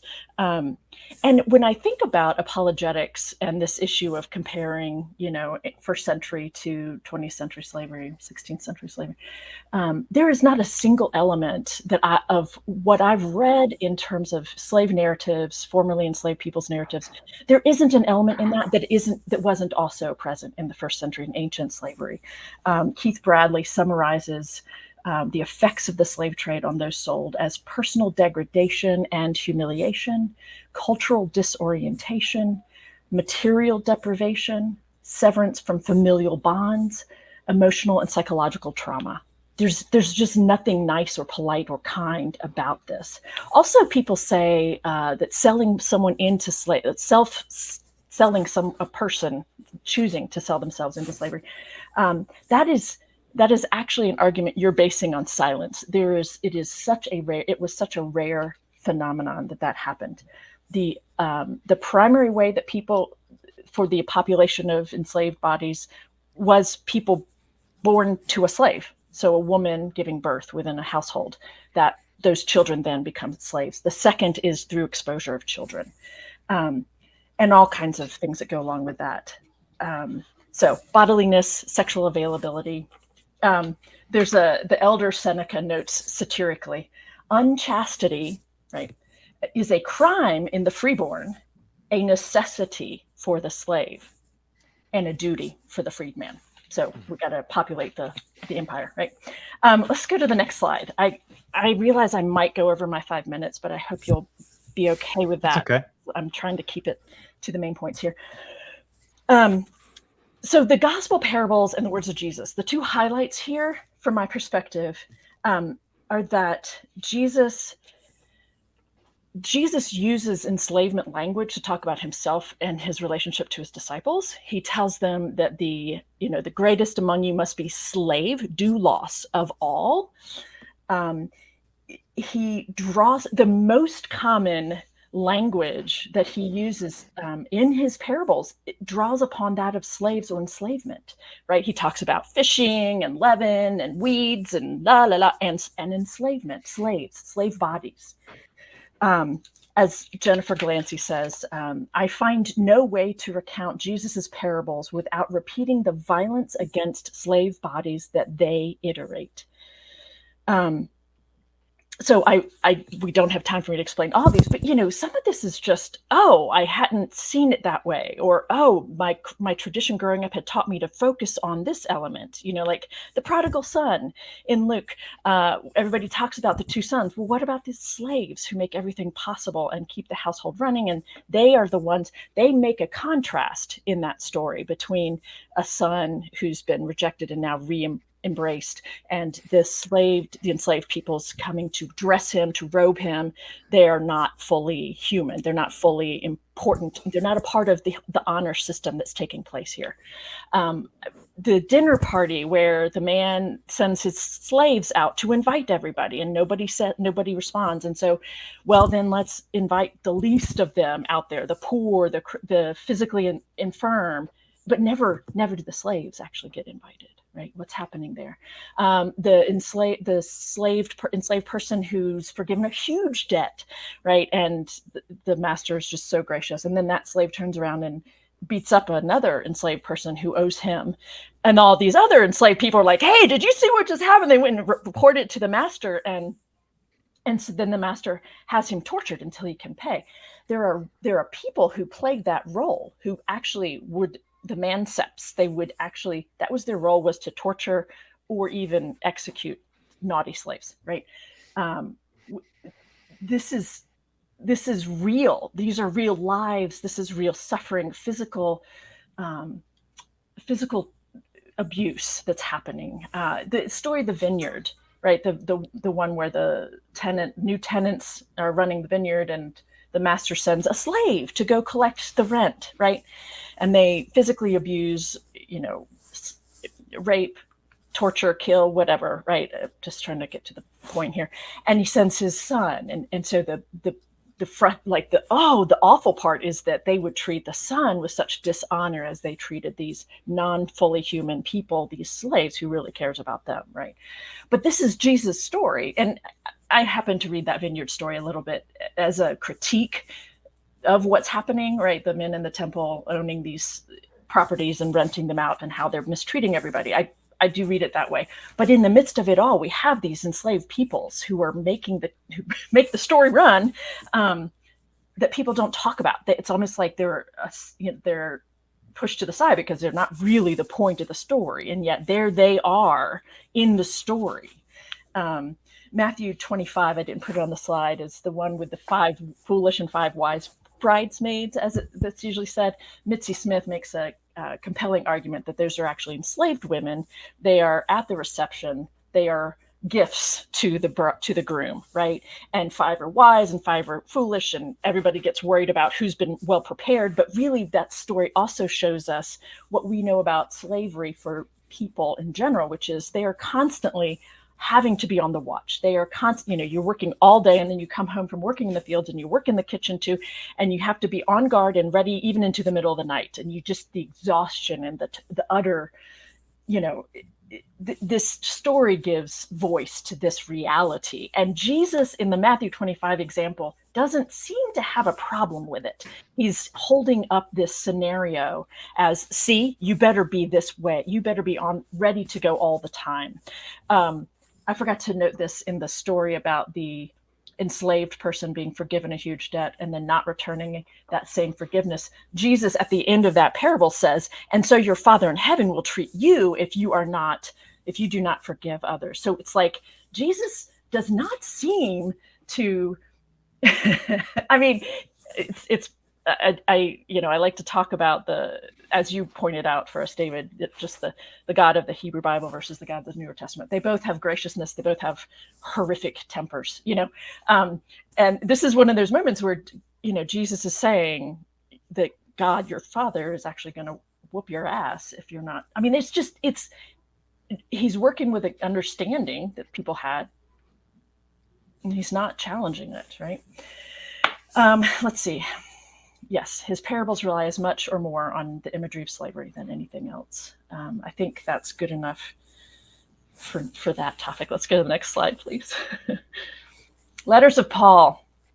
So here, the 2 primary issues, I think, are the issues of the enslavement rhetoric that he uses in all of these passages that are on the slide, and this issue of the sexual availability of enslaved peoples, and how did that then play out for him in his conversation in 1 Corinthians chapters 5-7?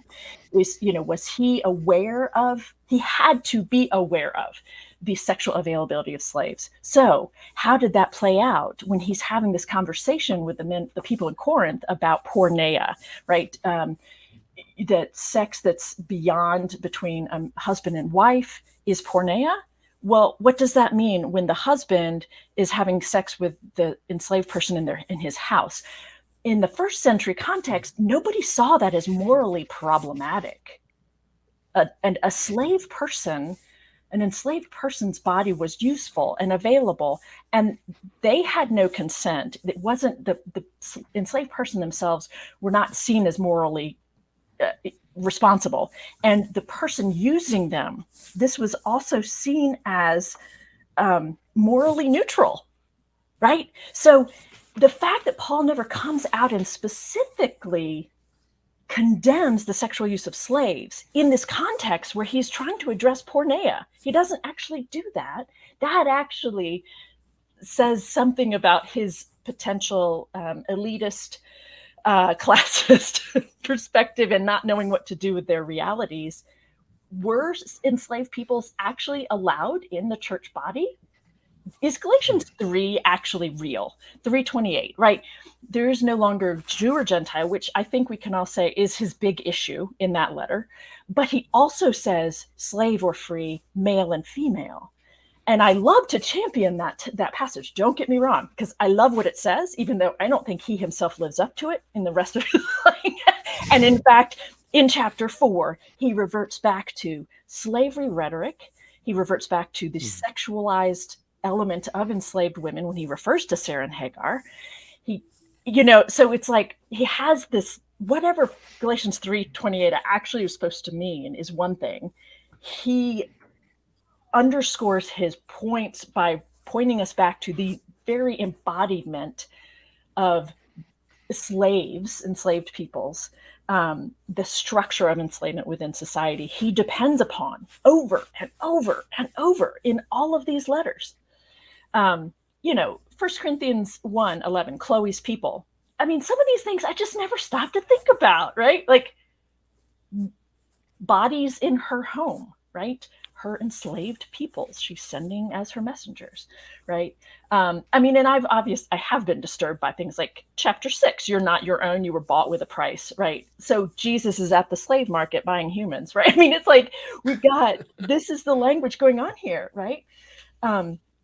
What the Christ hymn depends upon people really being disturbed by the distinction between enslavement and free. And over and over, we see examples of free people are not, it isn't slavery that bothers them. It's the possibility that they might be enslaved, right? That's over and over the actual issue here. This was kind of fun. In 1 Timothy 1:10, when it talks about the long list of vices, that are people who are not allowed or whatever. And slave traders are on that list as this. So Glancy and others suggest that we not think about that as a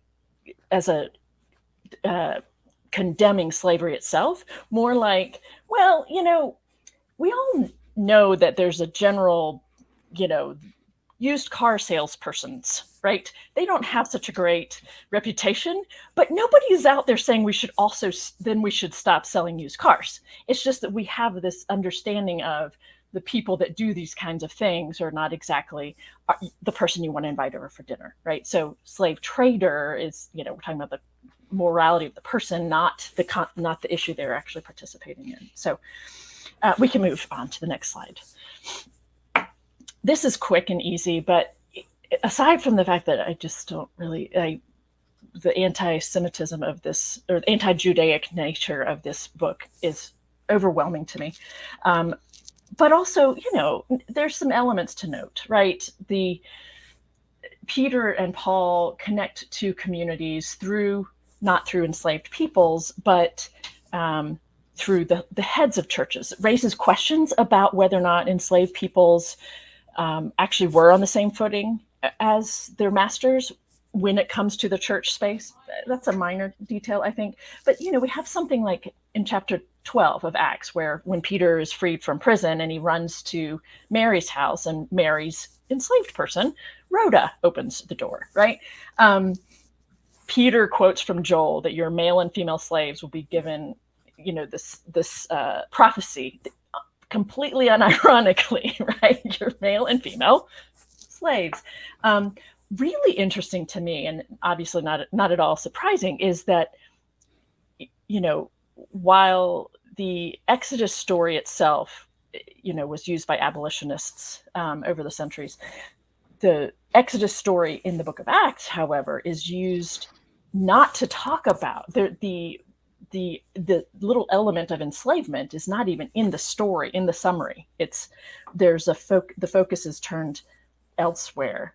That particular issue of why they needed to why they were crying out was never talked about, right? So, and I think that's good on that. We can move on to the next slide, please. I think this was the most surprising to me was reading about the collars of slaves. So the 4th or 5th century Archdeacon Felix had, a collar put on his slaves. And we have one of those. And the collar actually has an inscription that says, "I am the slave of the Archdeacon Felix. Hold me so that I do not flee." 4th or 5th century Christian leader. I don't want to go through all of these, although it's kind of enlightening. But, I find it interesting when some of these men, for instance, leaders in the church, say things like, well, you probably should avoid prostitution, going to prostitutes, because you might accidentally commit incest, because it might be your daughter, the female, infant that you exposed might actually be the female you're having sex with. These are church leaders saying this to each other, right? All kinds of early writings, right? The Acts of Andrew, the apostolic tradition, they all talk about enslaved people and whether or not they're allowed in the community, or how you handle them in the community, or, the haughtiness of your enslaved person is a problem, not the fact that you have an enslaved person. I think I've gone over my 5 minutes, and I think I will leave it at that, just to give you all a sense of, Fantastic, overview. I'm glad you went over 5 minutes. There's so much more to talk about, obviously. Yeah, you're much more interesting than us. Well, it's just so juicy, how do we not, what do we do with the fact that Paul is using enslavement language? And I remember having these thoughts like, oh, I'm enslaved to God instead of to sin. Okay, I guess that's better. But yeah, but this is exactly, going back to the Philo stuff, because Philo is in the same basic kind of philosophical world that some of this New Testament material is being produced in, right? And so Philo's distinction between slaves of the flesh and slaves of the spirit is exactly what Paul is doing, right? Because he's saying that even though we're slaves, like our bodies are slaves of the flesh or whatever, our spirits still belong to God. And he's just taking the whole thing where Philo is saying that you should be morally correct. You need to be if you're morally right, then you're not enslaved in the spirit. And Paul's just saying, instead of being morally, you're just faithfully or whatever. Right. And so it's just exactly that same dualism. Which is why we shouldn't be terribly surprised, right, when you see Christians making this distinction also, that the spirit is the part that matters, not being enslaved to sin is the part that matters, whereas the body, whatever, you're in charge of your freedom, regardless of your status. And, Paul makes a comment about that, don't seek to change who you were when you were called, right? Maybe we should but I'm not sure about that, Well, and this is, I've been itching to be able to throw this in here, because this is in the early church, it was very obvious that so in the monastic settings, that the idea that you were supposed to be enslaved in the body was brought out. So Wow. you punished yourself, you set your body into difficult, horrible conditions in order to show that while your body was enslaved, your spirit was still Free. in the right place. Yeah. And this was so one of my absolute favorite texts in all of text.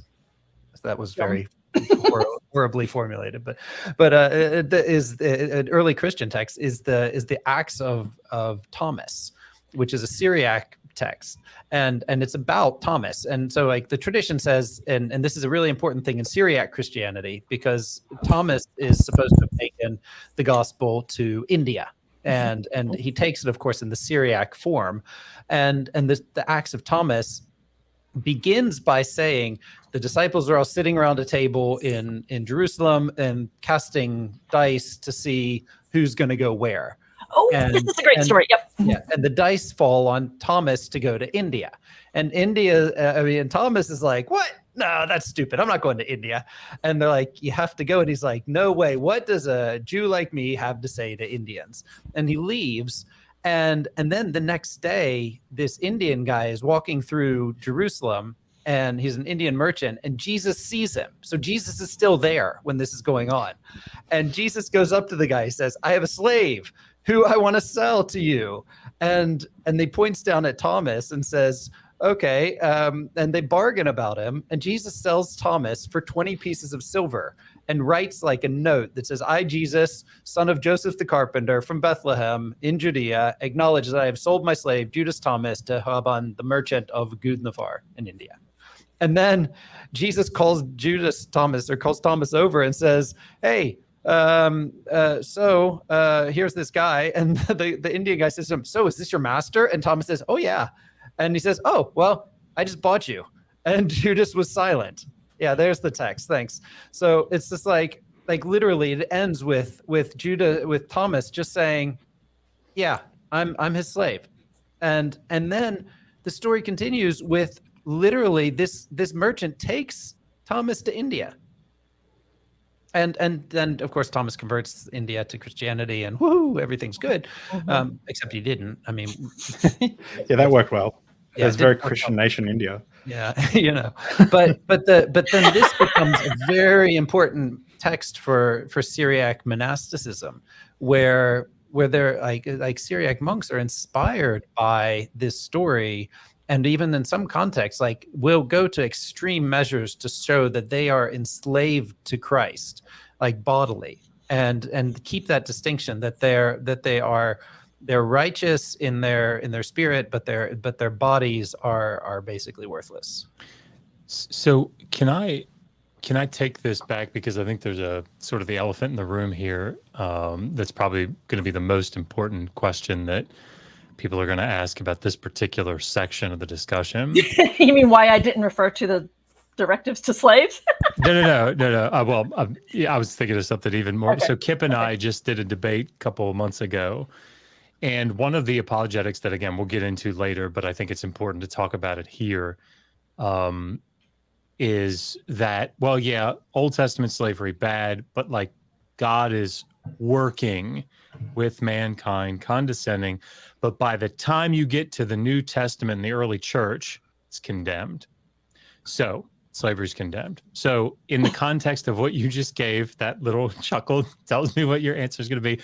I have a section on this in the Atheist Handbook of the Old Testament, but like, Dr. Bird, you're the expert. So what is your reaction to that apologetic argument? I think my reaction is, historically speaking, slavery was a part of the world that, let's just go to these people, whether or not they're historically accurate, that Jesus lived in, that Paul lived in. It was a part of their world. And there is nothing in the Newer Testament that directly challenges that reality. In fact, we have commands to enslaved peoples to be good slaves. We have, the parts I skipped over because it was so obvious. I just wanted to talk about the other parts. So, right.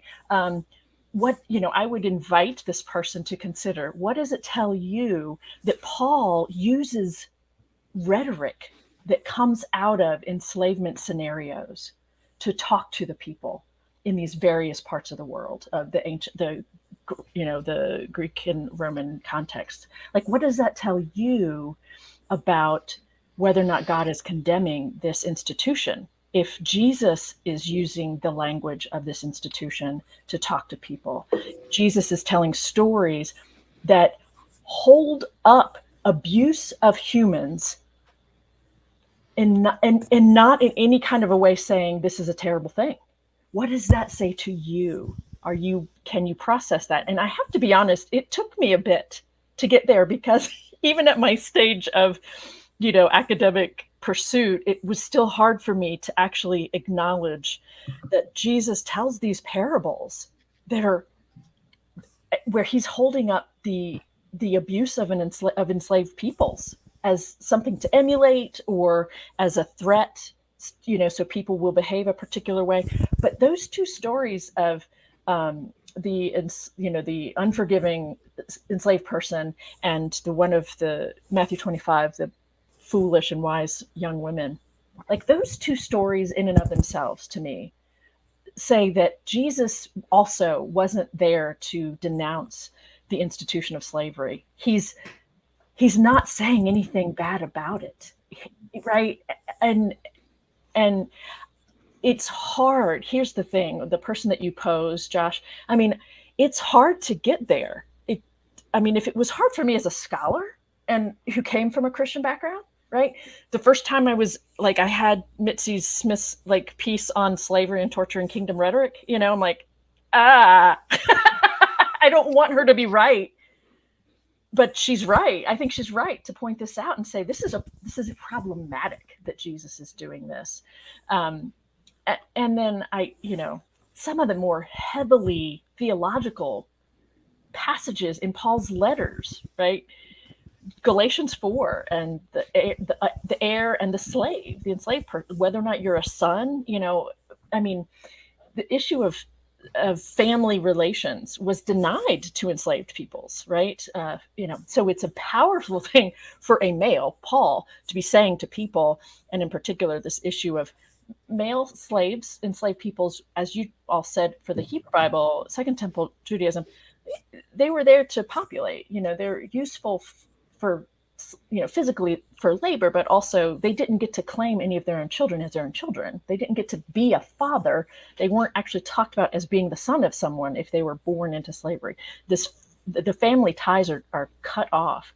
So when Paul uses that context in Galatians 4, in one of the more heavy theological passages in his letters, that is, you don't have that idea without the slavery context and rhetoric and framework in their lives. It doesn't make sense without it. So how is it that God is condemning slavery if the two biggies for Christianity are well aware of it and are not condemning it, and in fact are using those ideas, perpetuating those ideas in the language? Philemon, of course, I didn't even touch on the biggies because it was so obvious, but Philemon, it isn't clear at all that he's trying to say to free him. That's not clear at all. And I'm a little bit worked up right now, so I'm not being calm and collected about, like, objectively speaking, when you look through, but I have students who've never read it, who grow up without a religious context, and they read Philemon and they're like, dude, he is so passive aggressive, manipulative, emotionally, like what? And he's got a hard on for men. Like, what's going on here? The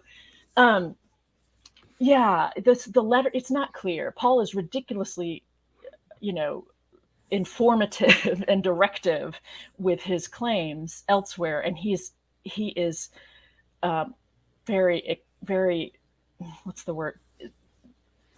Very obviously not clear about whether or not Onesimus should be freed. And I mentioned this to you all in one of our threads. It took me a while to get to this as well, but the fact that the enslaved person, Onesimus, that name is just really not very clever because it means useful. And I've even said it myself in the past, right? Oh, this is a clever play on words. Wow, that is amazing how detached I was from that, right? From what I was saying, right? This is to play on a person's enslavement in the language of your letter, right? As if it's funny, right? It's funny to play on an enslaved person's enslavement. That's what he's doing in the language when he talks about no longer being useful, and the other words that kind of mean the same thing about benefit and usefulness. It turns my stomach now when I think about it, and it's hard for me to figure out how to invite someone to see that for themselves when many of us are taught to agree with everything and find it's all okay. But again, I also think that the one piece that helps me to try to connect and understand it is I don't need Thomas Jefferson to be a hero for anyone. But he says things about human empowerment, and he had slaves on his property. And so how do those two happen? Because he just doesn't get it. He doesn't get, we could say this about lots of different elements of life, that people in positions of privilege really don't get what it's like to be poor, right? You don't get it. So you don't even realize you're saying stupid things, right? And I think that's the same thing, that I don't think Paul really got, that he's being not petty, but he's being cruel in his language. He's being cruel in the way he's treating another human being, because he doesn't see that human being as actually the same, because this human being is an enslaved person. And that, the lenses of his world really affected the way he could or couldn't connect with their realities and give any sort of voice for justice or something like that, right? In the midst of a world that depended upon the enslavement of large percentage of the population. Wow. Well, I think that's just such a, it's amazing to listen to you talk about this so passionately and so in depth. I really appreciate this because I what I hear is just like, it's just such at the, it's at the core of what the problem becomes in apologetics, because you have on the one hand people that want to say, no, we can never accept these horrible things, therefore they can't actually have been that way in the Bible. But on the other hand, you've got this, but we have to take everything in the Bible literally, or it has to be the clear meaning of the text. The Bible is clear.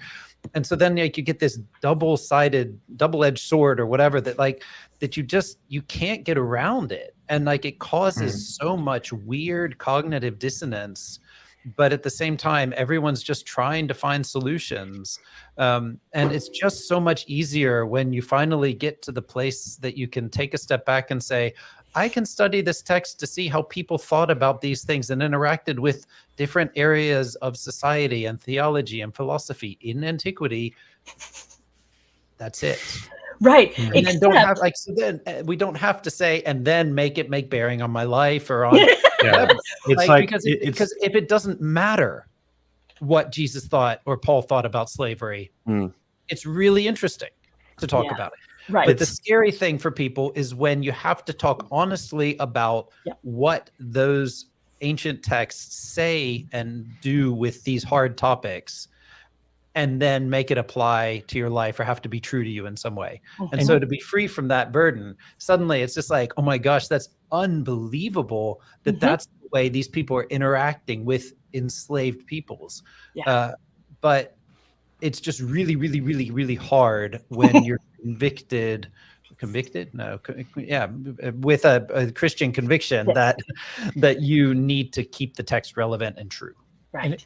And if I could in one breath, they'll say that the Bible is, where do you get your morality from? They'll say, and then the next breath, they dismiss all of the Old Testament and New Testament and say that slavery is wrong. And they're obviously using something separate to their Bible to determine that slavery is wrong, and they know slavery is wrong, but they'll find ways to rework the scriptures, and then in the next breath say, "But where do you get your morality from?" Well, the same place you do. Yeah, actually. And I think that a really good, very quick example, for the sake of Kip, is Judges 16, right? Yes. Because one of the things that, and Dr. Bird, you were talking about this, and I think it's just so clear, because there is the one side, Matt, that you were saying that they see that they're immoral things, but they can't mean that, so they have to wrestle with it. But there are lots of things that we come to the text and just don't see how horrific they are. And Samson with the Philistines in the Dagon temple is one of these things that's like, and you can read the story and be like, man, that's amazing. Go Samson. He was like my hero when I was a kid. He's a goddamn terrorist. Exactly. Yeah. I mean, he's nothing else that he is but a terrorist in Judges 16, right down to 25. And it's like, but when you spell out the details of the story, but leave his name off of it, people are like, "Oh my God, how horrible!" He said, "Oh, his name was Samson," and it's like 3,000. So Mm-hmm. I think being able, if I could just to put the cap or the icing maybe a little bit on what you said so eloquently, is that if you are that person who is coming to the New Testament and you have recognize that you have this lens that you're looking at it through, and slave means something in these contexts to you because you've been raised to think about it that way. It's great to be a slave for Jesus. But if you can take a step back and say, if Samson's a terrorist here, right, and that changes my perspective on the text, what if I take that step back and see, all right, let me make doulos not servant, right, and let me make it slave in the sense that I would think about it. I think it let you go a lot further in understanding how they viewed these stories and what they meant by them. Yeah. Awesome. With that, guys, I might move us on to the quick intermission.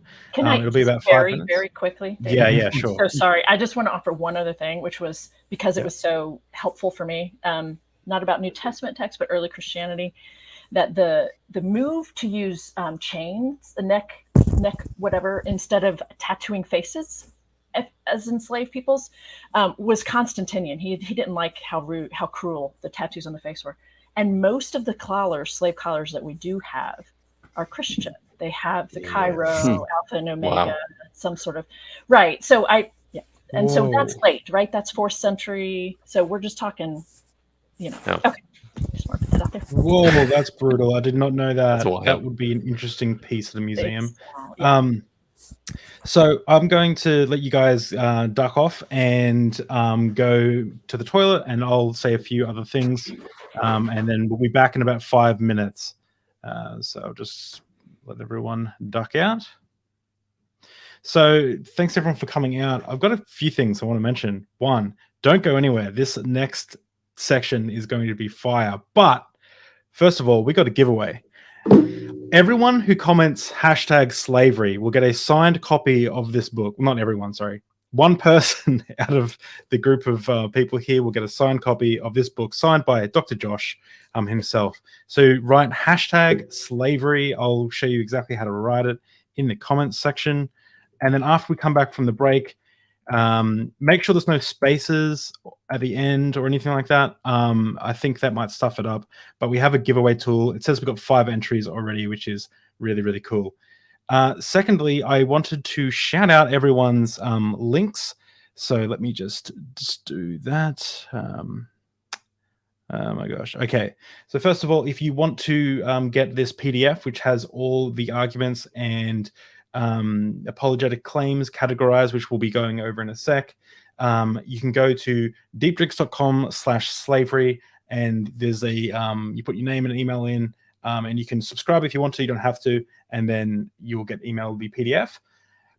First, we have Jennifer's page. So this is Jennifer's website, jennifergracebird.com. Her book, Permission Granted, was fantastic. I'm not a Christian, but this is a mainly Christian book. It is a fantastic book. I really recommend it to anyone who's a Christian and anyone who may not be a Christian but just wants to understand a theological approach to some of these hard texts. Then McClellan is got his website up here. He is doing some fire stuff. His link tree is in the description. Go check it out. Keep looking up here because I think the camera's up here. It's down here today. Digital Hammurabi, you know him, you love him. It's Dr. Josh. He's the man, and of course his book is linked if you want to purchase it. But go in, type in #slavery, and you might win it. Kip Davis has a cool YouTube channel. Make sure you check that out. He's doing some stuff on Dead Sea Scrolls, and I've had him on Deep Drinks. It's fantastic.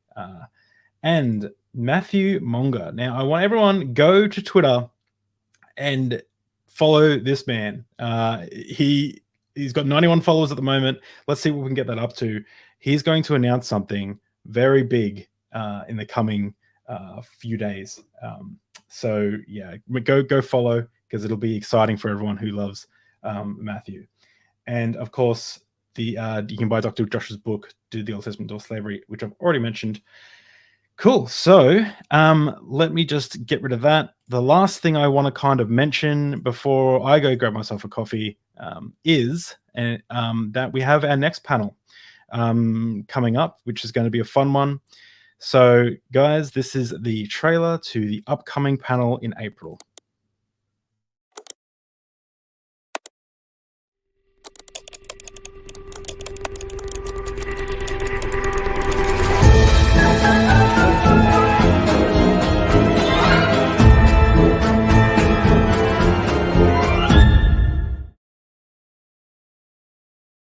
So that is going to be a fun one. It's going to be nowhere near as academic as this one, but it will be a really good time. It'll be just purity culture horror stories.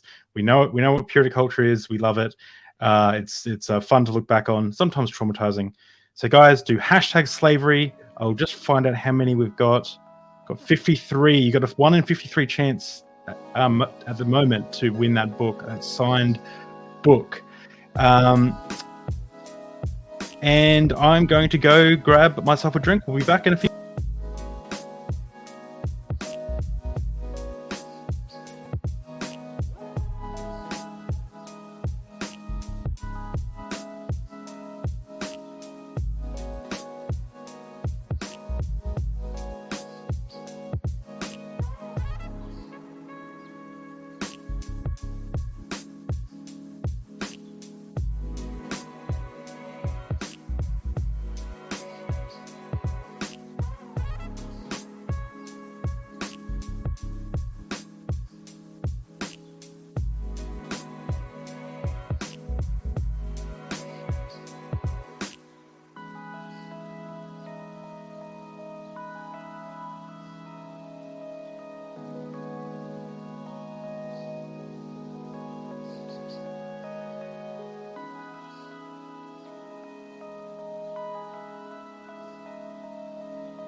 Hey, hey.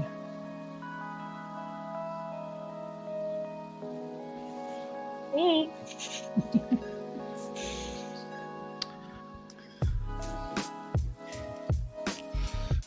Alrighty. Let me turn that music off. I was going to ask, I don't know. I kind of like it. am I the only one hearing it? It's very- Let me check. Okay, guys, this is your last chance to do hashtag slavery, and we for the giveaway. Let me just bring up the giveaway. Like the only time in history somebody said that. Not accused of a crime. Indeed. Yeah, let's hope so, at least. Hey, everybody, all right. hashtag slavery, and you'll get a free prize. I know. I wonder if that's going to get like flagged or something. Okay, here we go.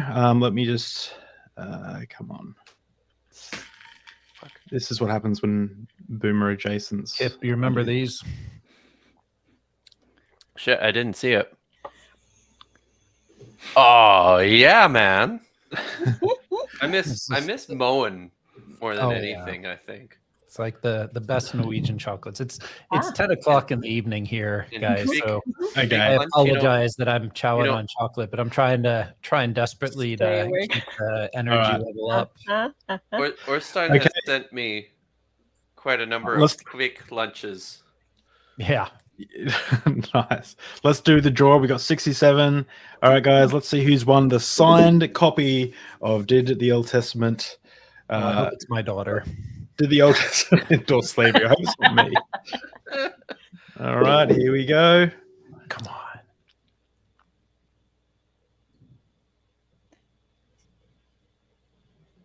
Evoluti. Evoluti. Congratulations. Reach out to me on my Twitter, and we'll make sure we get that to you as soon as possible. Links in the description. And Great. if you want it signed, to someone, a name other than Evolti, let us know. Yeah. And we can take care of that. Yeah. We can all talk about that. You can email us as well. Okay, guys. Now we're into the fun section. This is the section Josh- that I think.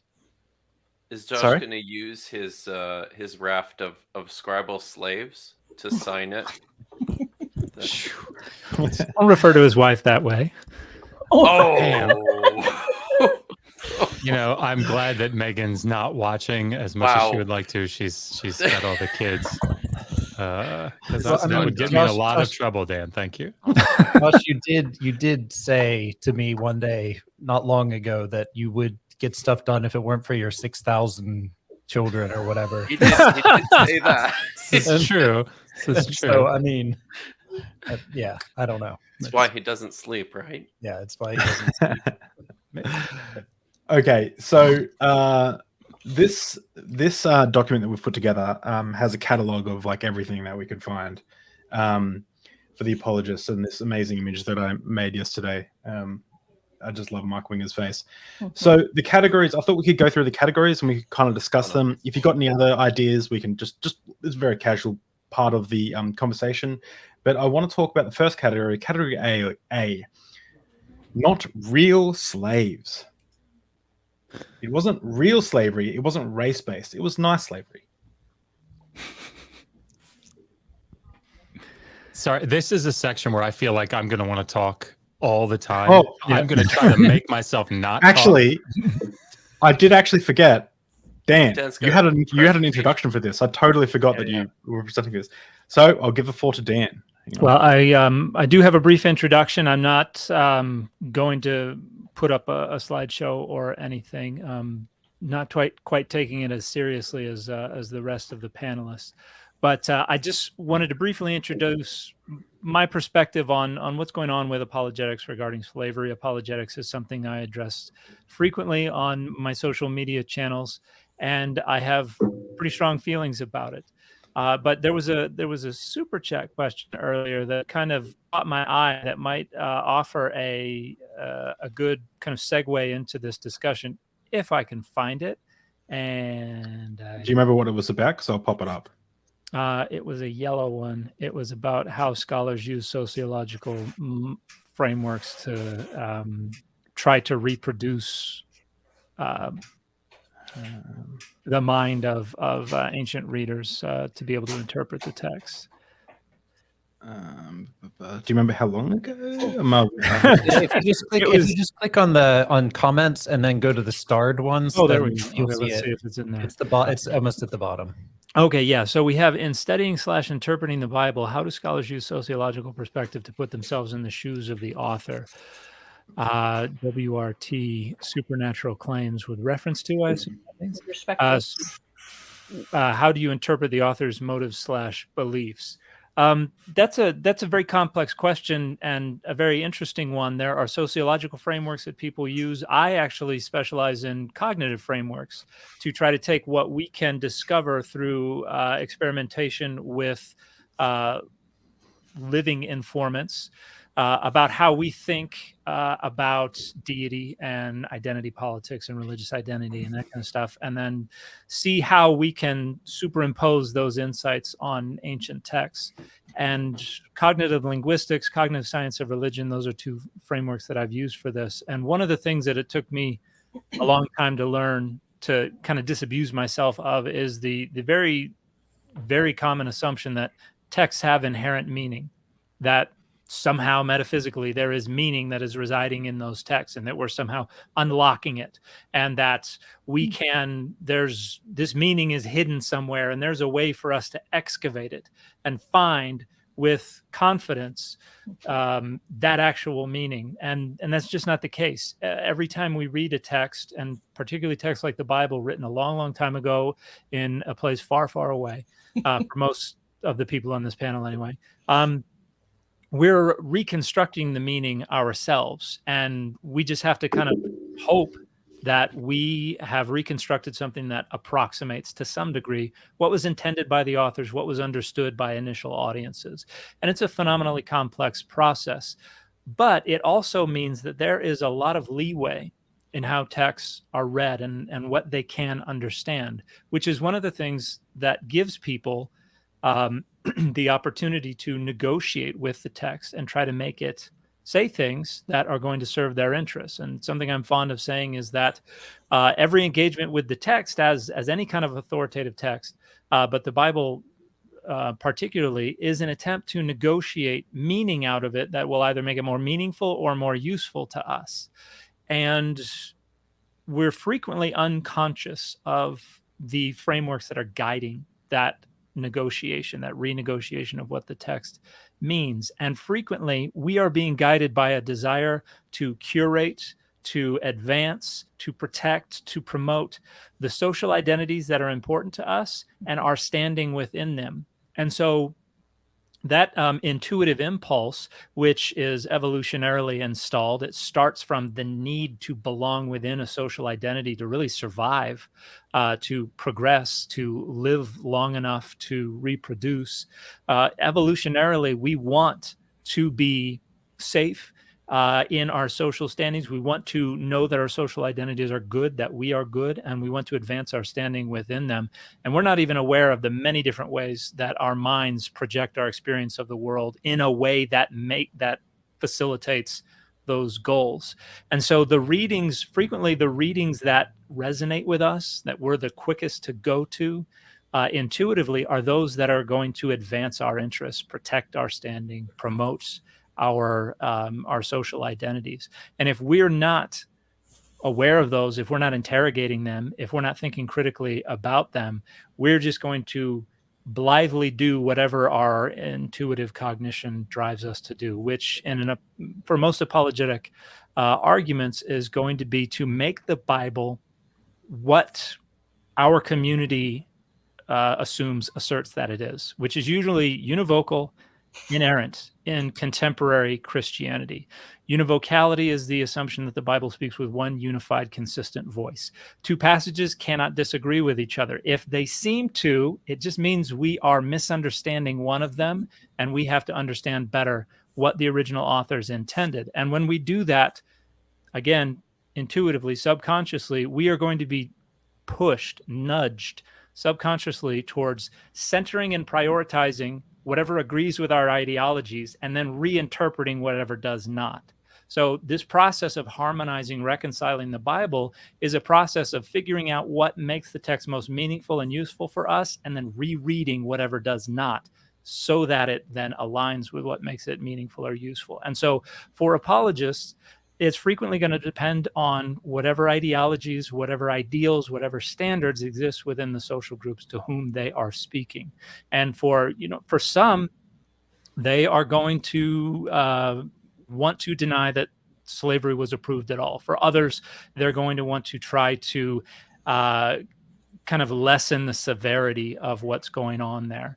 And really, it's not about identifying what the text actually meant. It's just about coming up with a way to gin up the tiniest little sliver of it's not impossible that this is what was meant. And whatever that is, as long as it makes your audience happy, and as long as it makes your audience feel justified and validated in their belief, whatever those beliefs might be, you've done the job. So many apologists are successful.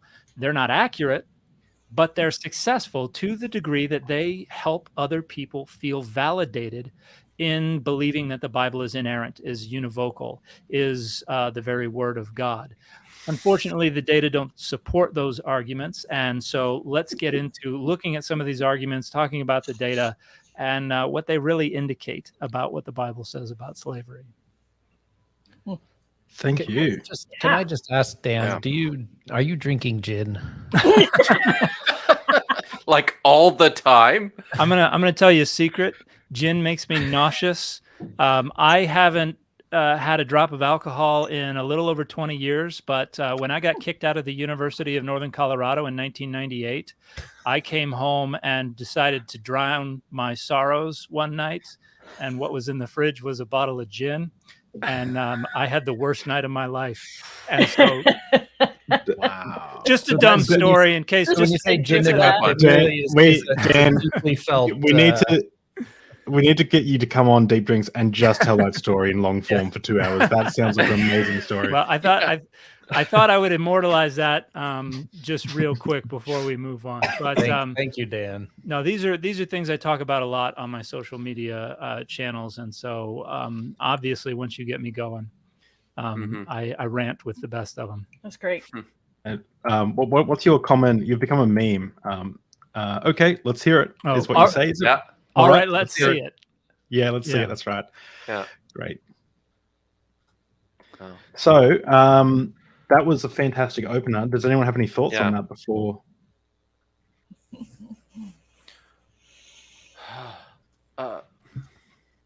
It was just so well said. I think we should just hit the stuff, man. Throw some problems at us. Yeah, let's talk about what's going on in here. Not real slavery. It wasn't. So these are and again, people can go to deepdrinks.com/slavery, download the PDF yourself, but we got it all cataloged and the links.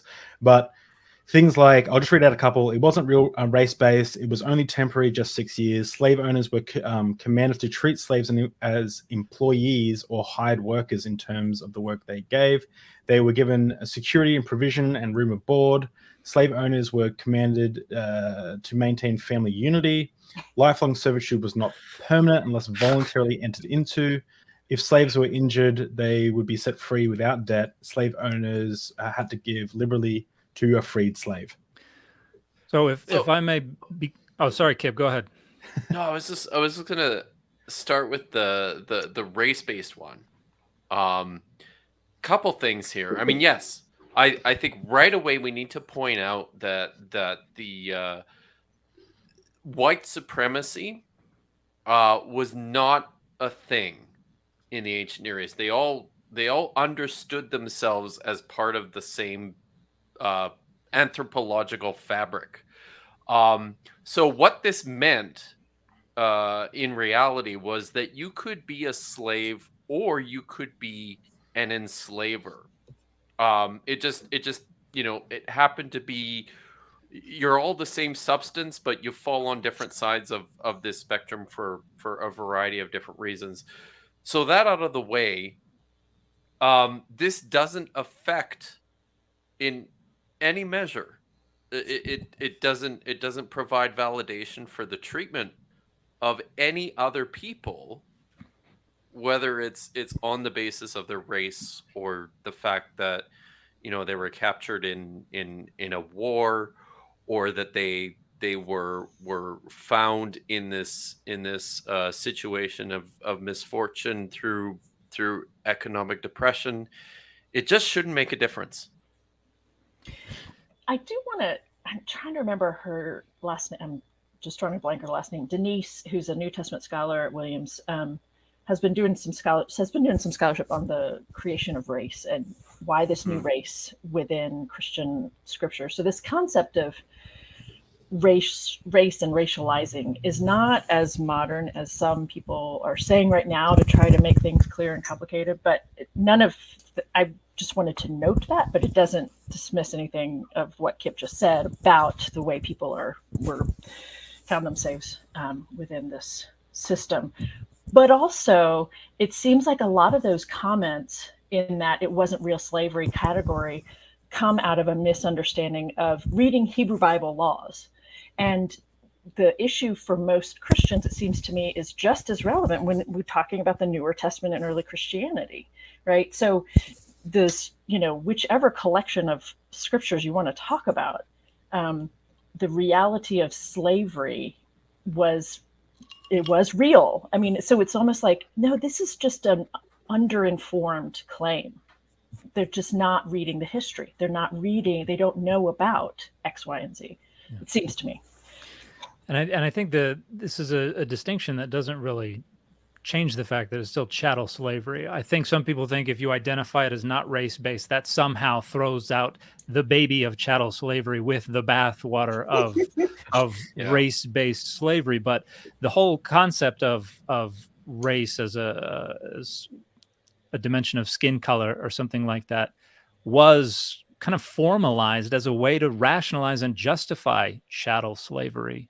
And so it is serving the interests of chattel slavery, and the Bible is explicitly endorsing chattel slavery. And that's one of the biggest assumptions that is overlooked by pretty much every single one of these comments, because there are passages where it talks about, when abuse of a slave is wrong, or when, slaves have to be recompensed and things like that. And that is probably referring to Israelite slaves.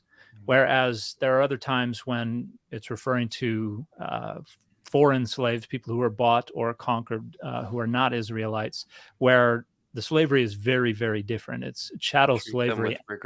Yeah, but that's like the thing that's so shocking about claims that it wasn't race based.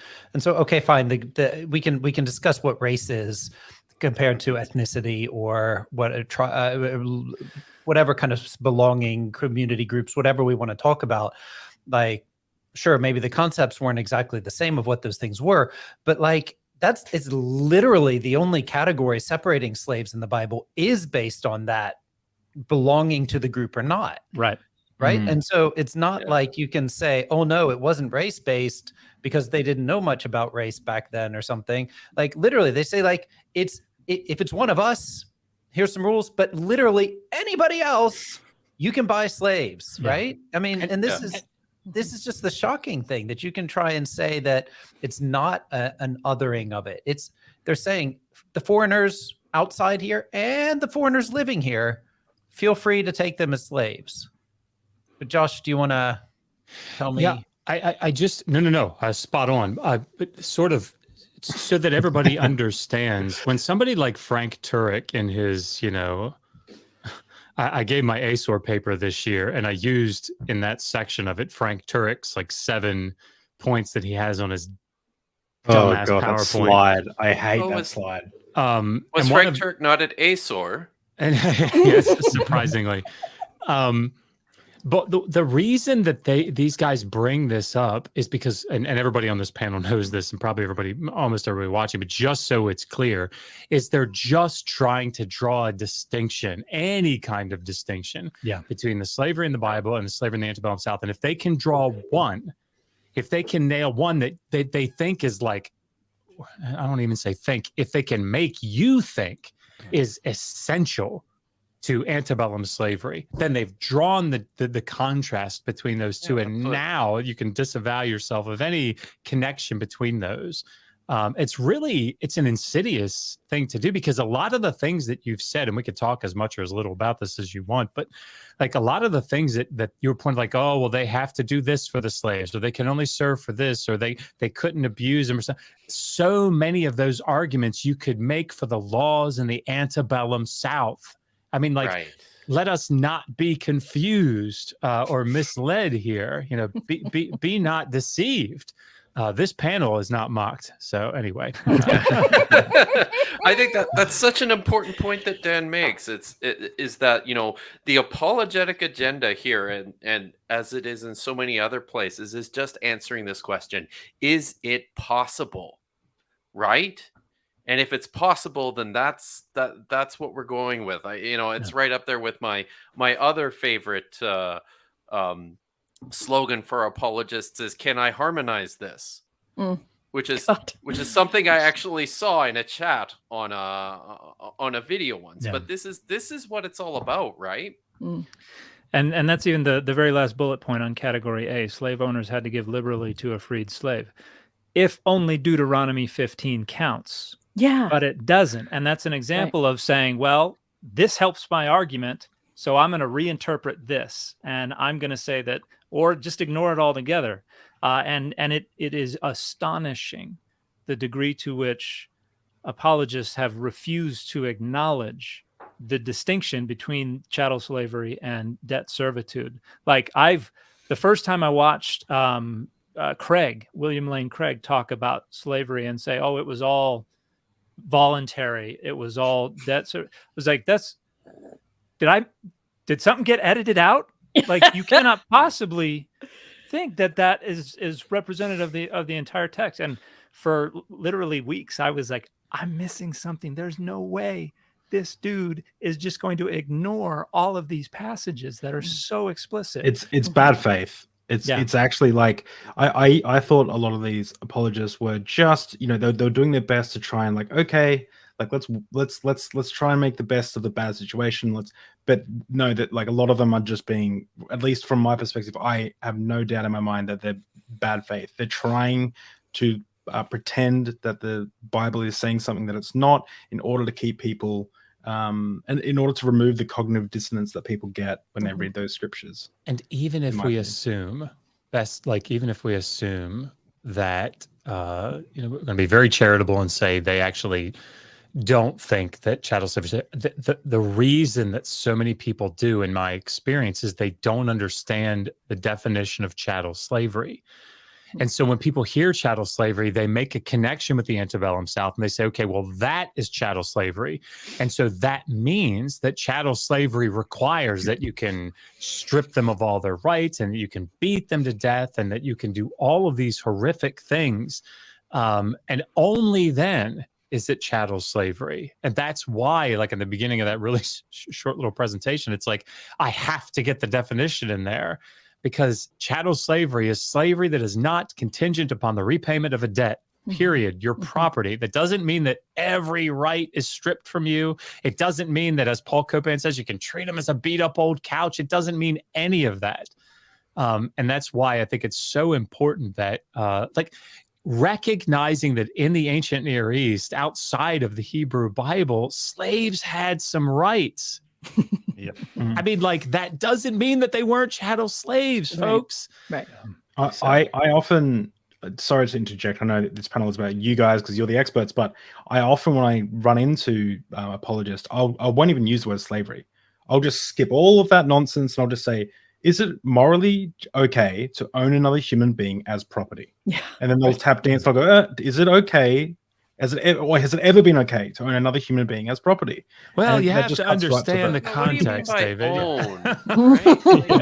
Yeah. That could mean so many things. Your employer kind of owns you, don't they? Like, not really. You just don't understand the Hebrew V above the S. That's what it boils down to. Ish. And I think it was David. It may have been in one of your teasers where you shared the video of the person comparing slavery to professional sports. Oh yeah, it was Copan, wasn't it? Was it? Yeah, it was Paul Copan. Yeah. And oh my gosh! In addition to the fact that it is problematic to talk about a stable of athletes who are overwhelmingly black, Right. and to talk about, Right. you know, that's problematic in many ways.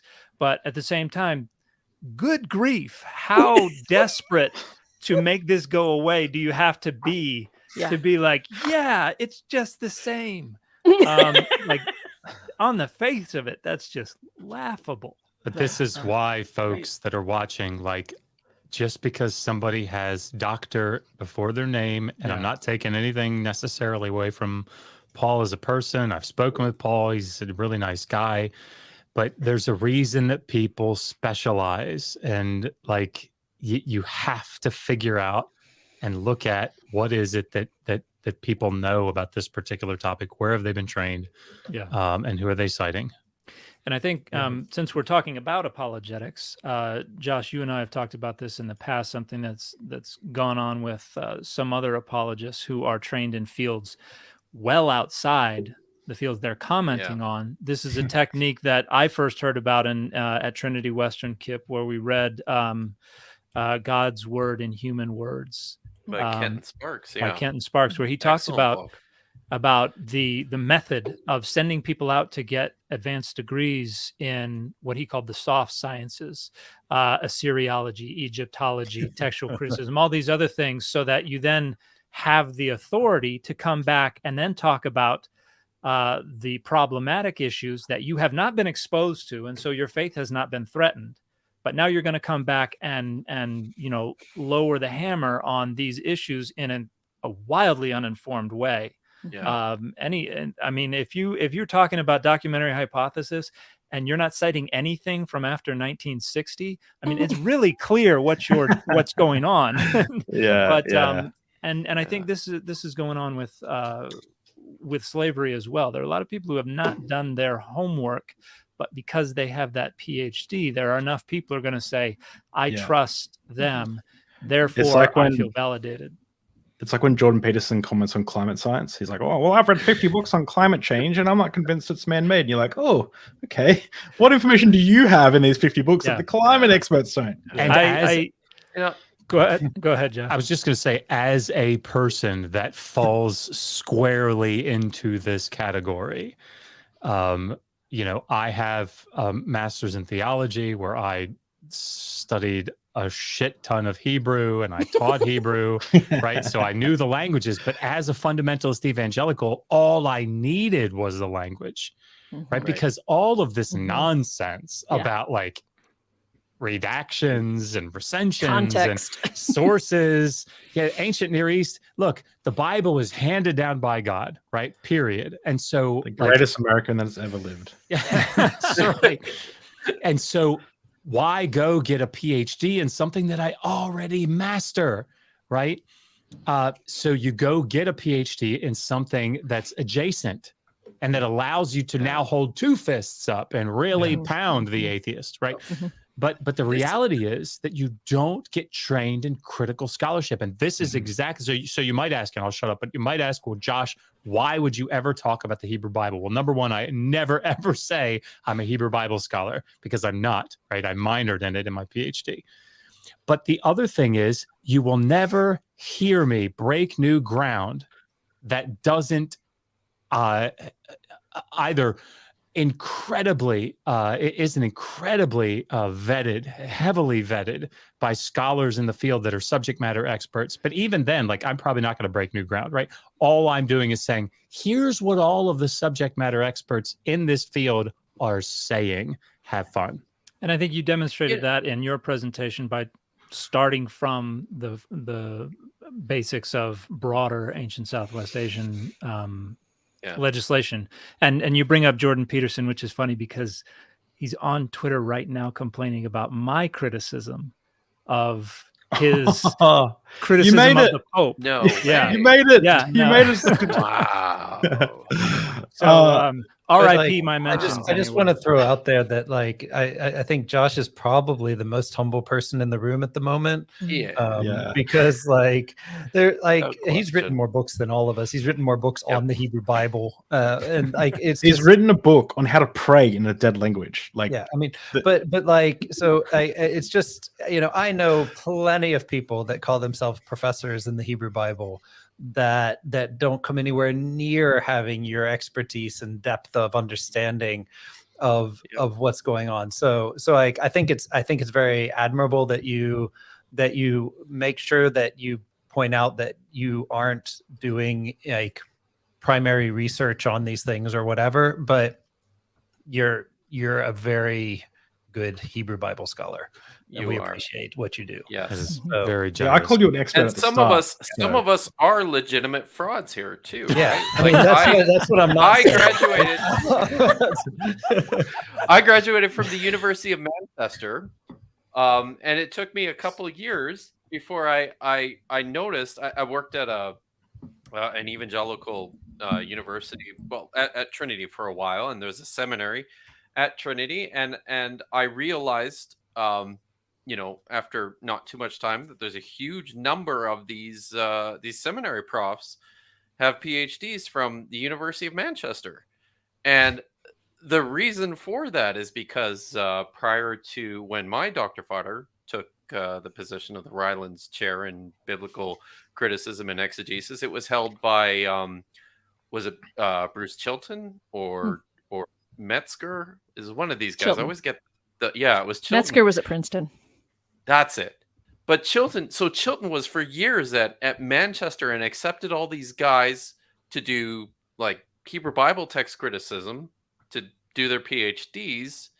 And yeah, again, these are guys who went and got their PhDs, hung it on their wall, and then just turned around and continued doing whatever it was they were doing within their evangelical bubbles. Mm-hmm. Mm-hmm. I'm looking at getting my PhD at the same place Kent Hovind got his. So I don't know, man. That's pretty prestigious. I don't know. I mean, they are still accepting applications, I think, aren't they, for the fall semester? I mean, give me a call. I'm here to help. Okay? All right.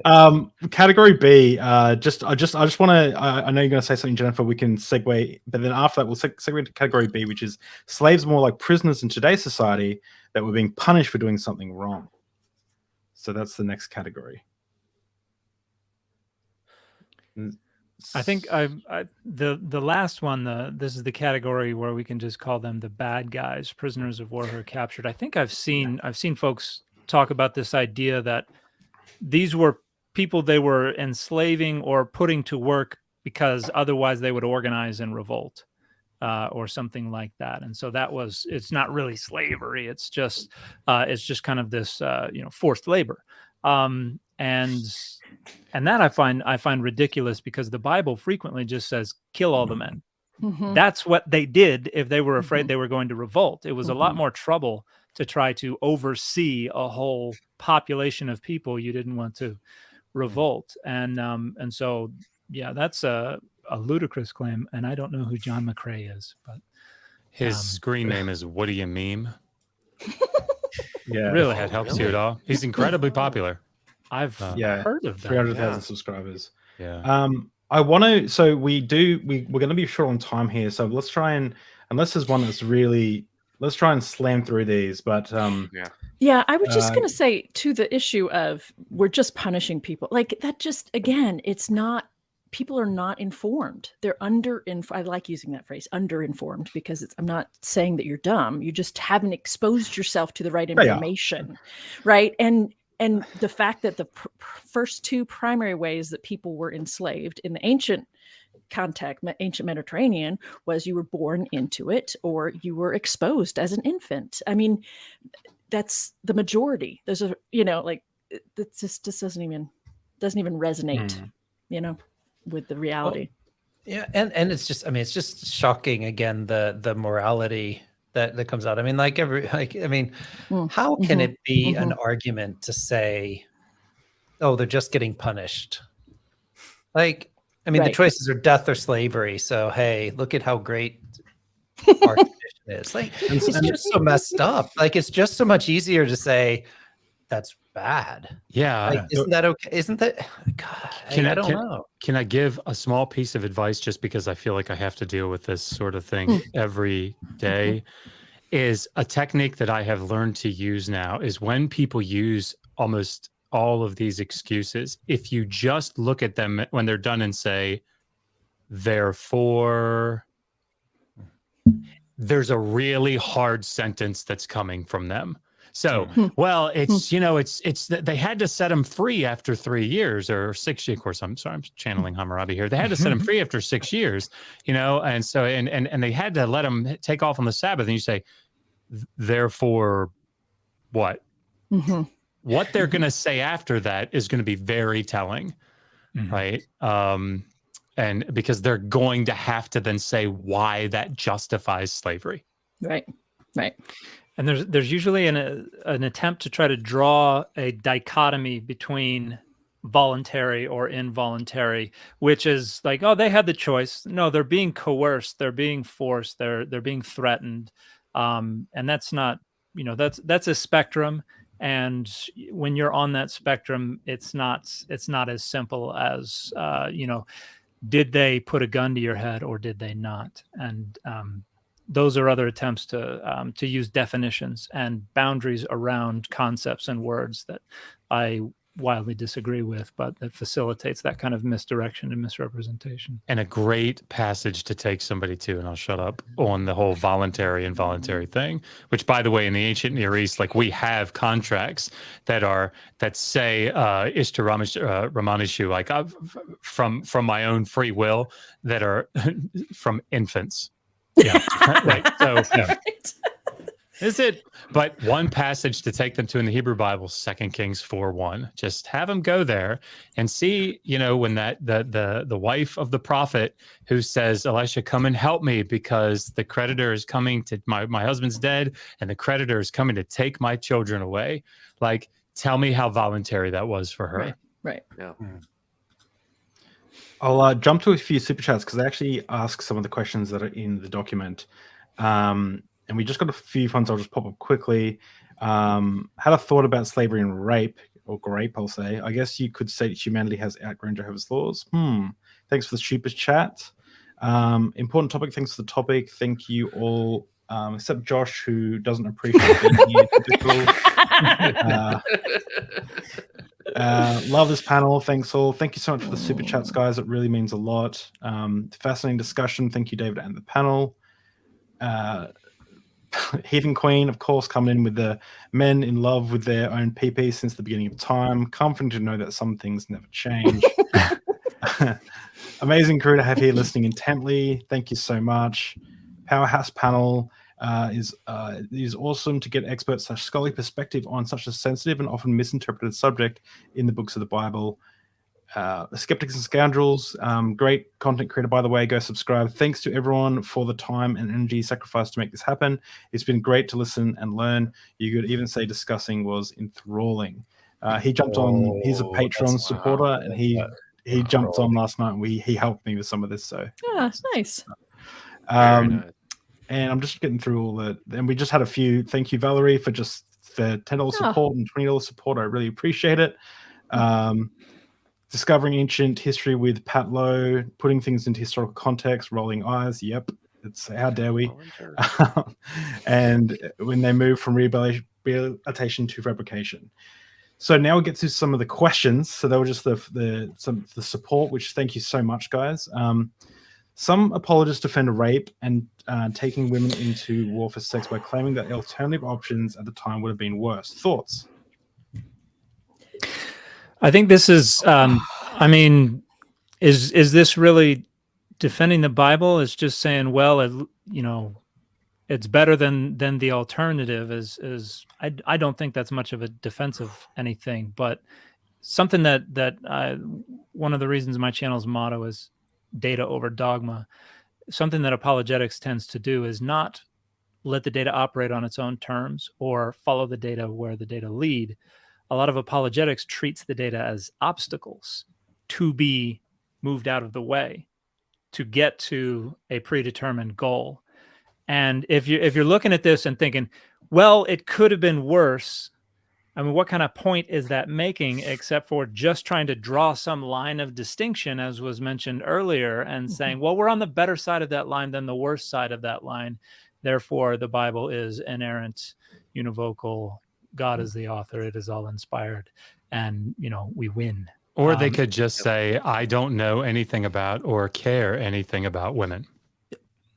That would be a lot more honest. Yeah. And we don't have to go back too far to see things like all men are created equal, to know that in that time period, that absolutely was not believed by virtually, anybody responsible for the composition of that text. None of them thought of that phrase the way we think of it now. And so these are rhetorical texts. And to try to parse apart the things that apologetics tries to parse apart based on these texts without acknowledging the rhetorical nature and everything like that, it's ridiculous. But I have to step out. I have some other responsibilities I have to take care of. So I appreciate your time. I appreciate the invitation and the attention of everyone here. Thank you, Dan. Thanks for your contributions. Well, thank you so much. I appreciate that. And I'm very flattered and humbled and honored to be able to take part in this discussion. And I'm sorry for bogarting the time that I did. But I would love to join you again at some point, David. Thank you so much for putting this together. Oh, I'd love to have you on to talk about your drunken gin adventures. And of course, other stuff. Thanks, Dan. All right. Have a good one. See you, Dan. Bye. I just want to jump in on what Dan said there, because I think it's just I lost my train of thought when I started thinking about Dan's gin escapades. Rolling on it. So Dan was, just again, I think what we're showing again and again is that there is this there's just this idea of morality that's in this apologetics thing that is just so weird. Like you have this idea that Christian apologists usually want to throw at us who aren't Christians, this thing that, where do you get your sense of morality? Mm-hmm. Right? You can't have morality without God, without this kind of objective thing. And if you say anything that's supposed to be objectively wrong, then you're falling into the trap that you then suddenly admit that you believe in God or something. And they do these little tricks to try and trick you into admitting something. But like the things that they admit to thinking are okay. Yeah. To say rape and enslavement is better than death. So let's say that's a good thing. Good thing God let them do that. Like, well, they won't say it's rape. They'll say it's like tickle sex, and they'll say slavery is like working for someone, like they just redefine those things. Yeah. And it's just putting that then in that, like that framework about like what Josh said, just to say it's just, you cannot go down that street and come out without getting whooped up. It's just, it's crazy. Dr. Bird, your facial reaction was quite visceral to that question. Is there any way we could put it back on the screen? Because since I saw it, I really, because I think everybody watching this, particularly the apologists watching this, need to hear from a woman, a scholarly woman, the response to this charge. Because we can say it all day long, but we don't know what it's like to live in fear in a patriarchal society. We just don't, as men. So would you please just take a couple minutes and respond to that? I'd greatly appreciate it. Okay, I'll try. First of all, it's the more I think about it, it's like I'm going to start crying. Like it undoes me, the way people take this concept of rape so casually. And you can talk about we've come at this a couple different ways and times in this session, in this panel, and the way that even to this very day, people, I don't hate men, but there are males in legislative positions who, even at the beginning of the 21st century, were not allowing the passage of laws that would define the possibility of a man raping his wife. Like, so when I hear, so when I read something like this, I don't defend rape, just that. What is that? do you understand what you're saying? You know, I don't know how much you want me to, which part of this to respond to, because it's a big deal to me. It's a part of what I did in my dissertation, in my graduate school work, was looking at the way that the biblical texts essentially numb people to abuse of various kinds and violence to women's bodies. And in particular, domestic violence, intimate personal violence, those kinds of things. Like, that's what I wrote about for my dissertation. Is there's a passage in 1 Peter that tells women to stay in abusive relationships. Like, you know, what are, you know, all of the different things going on in Scripture that teach us to view certain humans as not fully equal, like as not fully human. And, you know, and I very much appreciated listening to the men on this panel talking about this issue in the Hebrew Bible and your sensitivities to gender issues. I really did. And then it just hit me in the face when this question popped up. I don't know that I'm actually responding in the way that you were hoping, Josh. No, it's what you're saying is important, and yeah. If I could, because like I would love to hear you talk about this for another hour, and I would sit here and listen. I mean that, but like to be very specific with when it comes to this. Okay. So often this comes up in Deuteronomy 21. And for anybody that doesn't know, Deuteronomy 21:10-14 is the passage about the captive bride. And so the way the law reads is, it says, if an Israelite, you know, sees among the captives, and this is following in the context of Deuteronomy 20, which says everybody in Canaan, kill them. Everybody outside of Canaan, they either become your vassals and they become corvée labor, or if they resist, you kill all the men and the women and the children and the cattle are your plunder. Okay. If in the latter group, among these female captives, these virgin women, you see one that you like and want to marry, and I think the idea here is you want to have a legal heir produced from them. I don't think this in any way, and I don't think people like Carolyn Press or anybody else would say that this in any way precludes battlefield rape. But just assuming, maybe for the sake of the apologists, that it does. It's this. Let's say this is a better. Anyway, it doesn't matter. That this woman, who is a captive, whose family you have just slaughtered, you take this woman, and again, I know you know this, but for the audience, you shave her head, trim her nails, change her clothing. She gets a full month, a whole month, people. Everybody hear that? 30 days to mourn her slaughtered parents and probably siblings. And only then can you go in and have sex with her and she'll become your wife. Now, what they will say to this on so many more occasions that I would care to admit, they will say, well, what else would they do? What, are they just going to leave them there to starve? The women would be, this is such a great thing for them. And in fact, if you look in some of these ancient Near Eastern contexts, they'll actually pretty themselves up so that they're more attractive. And the picture that I get is from the Holocaust movie that is the name I'm blanking on. Schindler's List. Schindler's List. Where the women in the concentration camp are trying to make themselves look less pale so that they won't be killed. And these are the arguments that come out. Well, what else this is a great thing for them. In that context, could you please react as someone who lives in a patriarchal society that is a woman? Gosh, which angle should I take?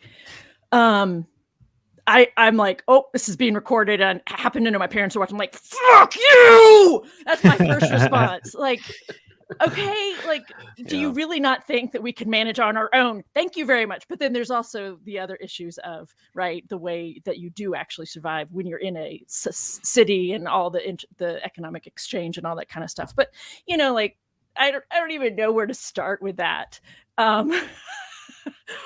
I really don't. I'm sorry. I'm just trying to think, how can I contribute in a productive way here?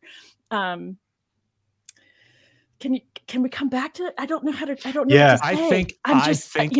I honestly think you've answered it. Okay. I think that response answered it, because like, fuck you is exactly the answer that I think men need to hear that are apologists. And if, like, Google is free, as Heathen Queen always says, Google is free. If you want resources, email us. We will give you all kinds. Dr. Bird will give you books upon books and articles upon articles. If you want to read about, the way that we should be viewing the biblical text from a woman's perspective, for example, like, we are here for you, but shut the fuck up with this bullshit. As Joel Baden says, miss me with that shit.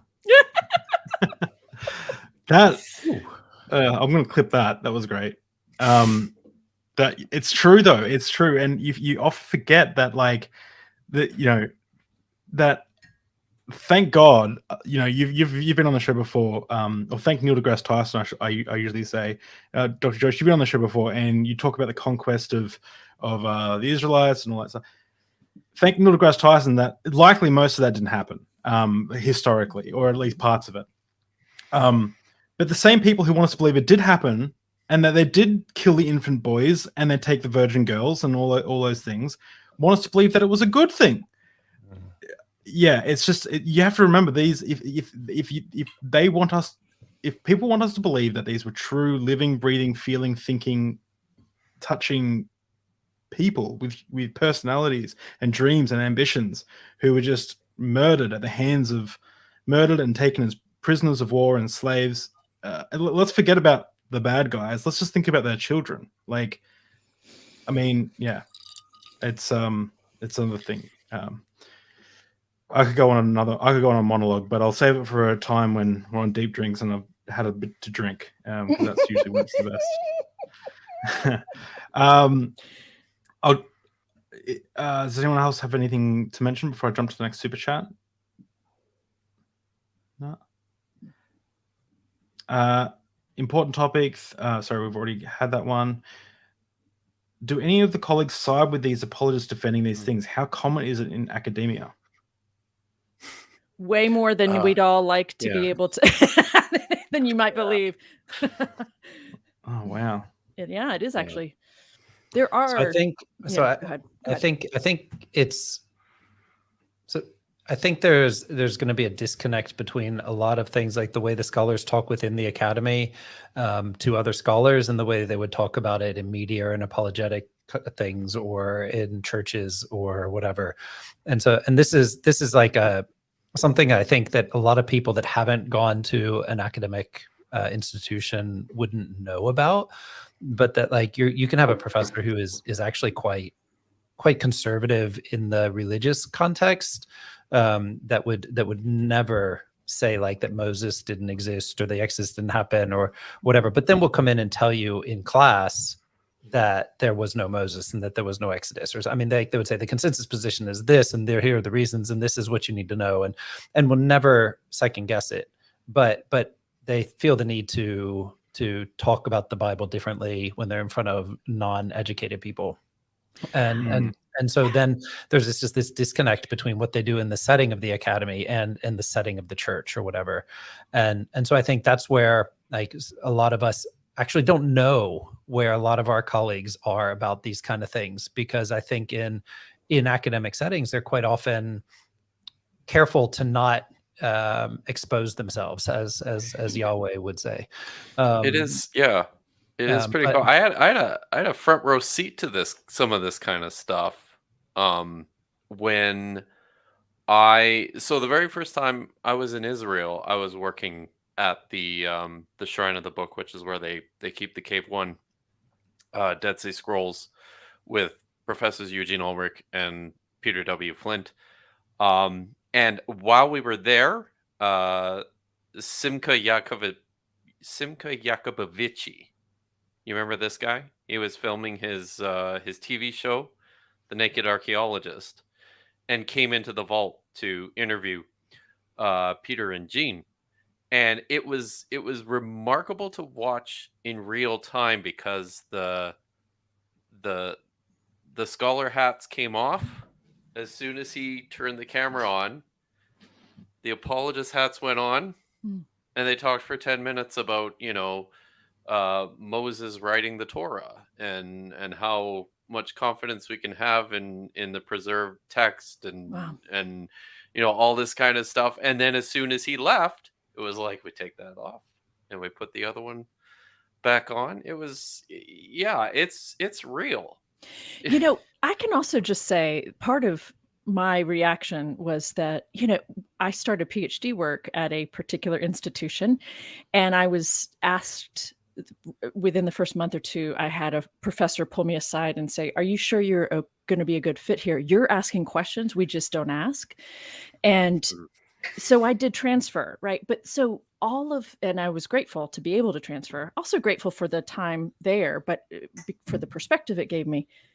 But they did destroy my critical thinking in those 3 semesters of PhD work in their approach to things. I should say I felt dead inside, and I couldn't use my critical thinking anymore. But my point is, there are plenty of highly respected PhDs in biblical studies who are doing positivistic scholarship. And that, to me, goes hand in hand with an apologetic kind of a stance. It's not the same thing for sure, but they didn't want me raising the question in the Psalms seminar about the fact that when you praise a God who is an avenger, that means you are going to be an avenging people. They didn't want me making that kind of an observation, right? That kind of stuff. So I think that's, especially in Newer Testament studies, I don't go to the sessions that are full of people who are positivistic scholars, but there are plenty of them, and they tend to be, very large sections. You know what I mean? So anyway, that's just kind of my tidbit on that.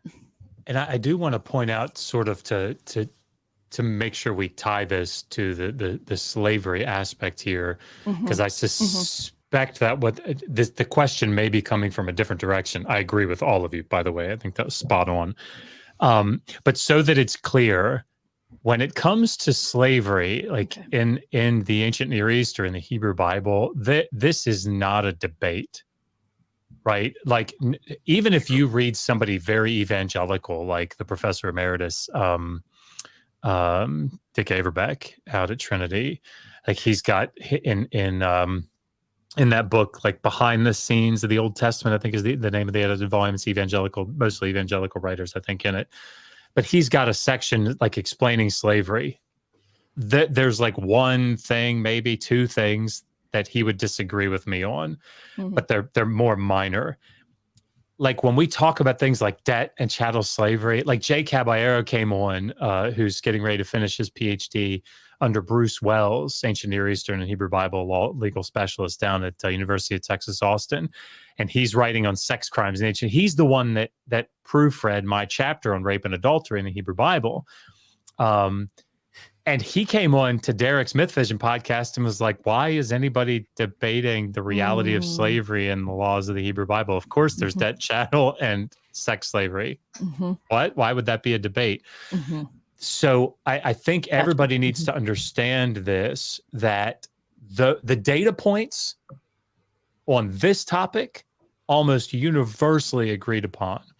It's the interpretive model that some more evangelicals are saying, as like we were talking about earlier, Dr. Bird, like God's condescending, and that explains those data points. And then the seeming possible slight movement toward, slavery bad in the New Testament, maybe that explains the trajectory. But again, nobody's arguing whether Leviticus 25, 44 to 46, everybody in the audience, means chattel slavery of foreigners. That's not up for debate. I'm just because I know that everyone's got to go at some stage. Otherwise, I'll stay here all day. I'm going to just keep putting up super chats. If you see them and want to respond to them, that's great. But we've got so many to get through, and I thank everyone who did super chat. I really appreciate it. If we can't get to your super chat, I've tried. So this one's a good one from Godless Engineer. On the indentured servitude, the common apologetic is that it was a solution to poverty. But Jacob used is to purchase Laban's 2 daughters. Consent didn't matter. That too is sexual slavery. Indentured servitude. IS indentured servitude. I think the death knell to this apologetic argument is what we see in Deuteronomy 15 and Leviticus 25. And what I mean by that is in both passages, they're working against the covenant code, developing it. And one of the primary ways that they do it is they inject divine support or divine care. So Deuteronomy 15, hey, don't just set your slave free, give them all kinds of stuff, which would be completely antithetical to the whole point of taking them as an indentured servant, right? And Leviticus 25, don't even treat them as a slave anymore, right? The Israelites. But what is it that the text says over and over and over again? I will bless you. I will bless you. I will bless you. How is it that you're going to be able to let the land lie fallow every 7 years and still make it? I'm going to supernaturally intervene. And the whole point of that is don't do this to my chosen people, to each other. And if you don't worry about it because I'm going to come in supernaturally and take care of it. You have to then argue that God is limited somehow, that he could only do this economically to support his own people. He couldn't say, don't take slaves at all, and I'll supernaturally provide. Like, that's the argument that you have to make, and I think it's a no-go. Yeah. I think that's pretty much all we have to say about that. Yeah. And that's all I have to say about That's all I got to say about that. Have we haven't gone over this one, have we? No, we haven't. Can someone read this? I'm not going to try and read this. Given the Christonormativity in our societal institutions, how do we create a social structure built on justice, especially in the U.S., where race-based slavery is inextricably linked to Christian colonization? And also it's, perpetuated issues, social issues in our, beyond just colonization, but to this day, how that's affected communities and people unfairly. Thank you, Cheryl. The answer is just we don't start by assuming that a 2,000-year-old book is gonna help give the answer. Yeah. Thank you, Cheryl. She was the first of the 12 your first Deep Drinks disciples. Yes, the first 12 are canonized now.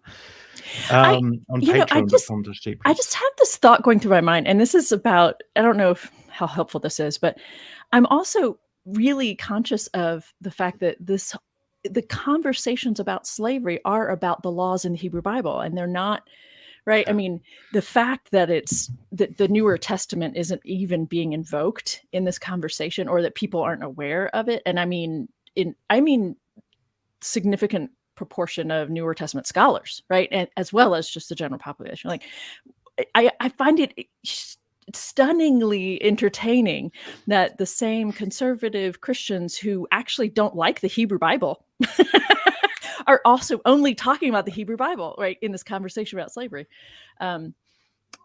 Anyway, so I just need to back off, because this really isn't I'm not the person in this conversation. No, but I think it's on point though, and I mean I learned so much just from your presentation today, Jennifer, and I feel like I have to read Glancy's book now. Mm-hmm. It's excellent. Yeah. But I think you're touching on something that, like, on the one hand, I think this is a tacit acknowledgement that there's certainly, I think that everybody recognizes, despite their rhetoric, that there is a problem within the text, certainly within the Hebrew Bible text. But then the fact that the New Testament never, or very rarely, seldom enters this discussion, certainly on the same level, is because, as you pointed out, I don't think people even know or understand it enough to see what's going on there. And also it's a bit of an indictment that, there's nothing even remotely clear in there that you can draw on to rehabilitate the clear problem that everybody is seeing taking place within the Hebrew Bible text. Mhm. Yeah, 100%. Thank you. So, yeah. Yeah, I mean, Thank Dr. you. Josh, I'm not too far from the University of Texas. How would I go about looking at a Sumerian text to verify that they were interrupted to show Noah's flood ever happened? Interpreted, I think, not interpreted. Any books on this? How would I go about looking at the Sumerian text to verify they were not? interpreted? Maybe.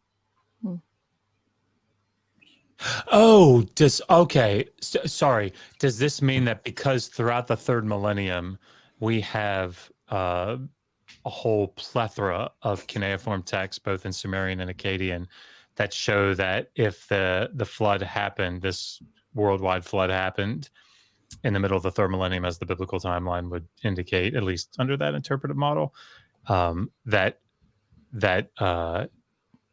it wouldn't have happened. On that topic, if that's the question, on that topic specifically, I don't know. But, and of course, it's on one of my bookshelves downstairs. Chen, Y.S. Chen, has a book.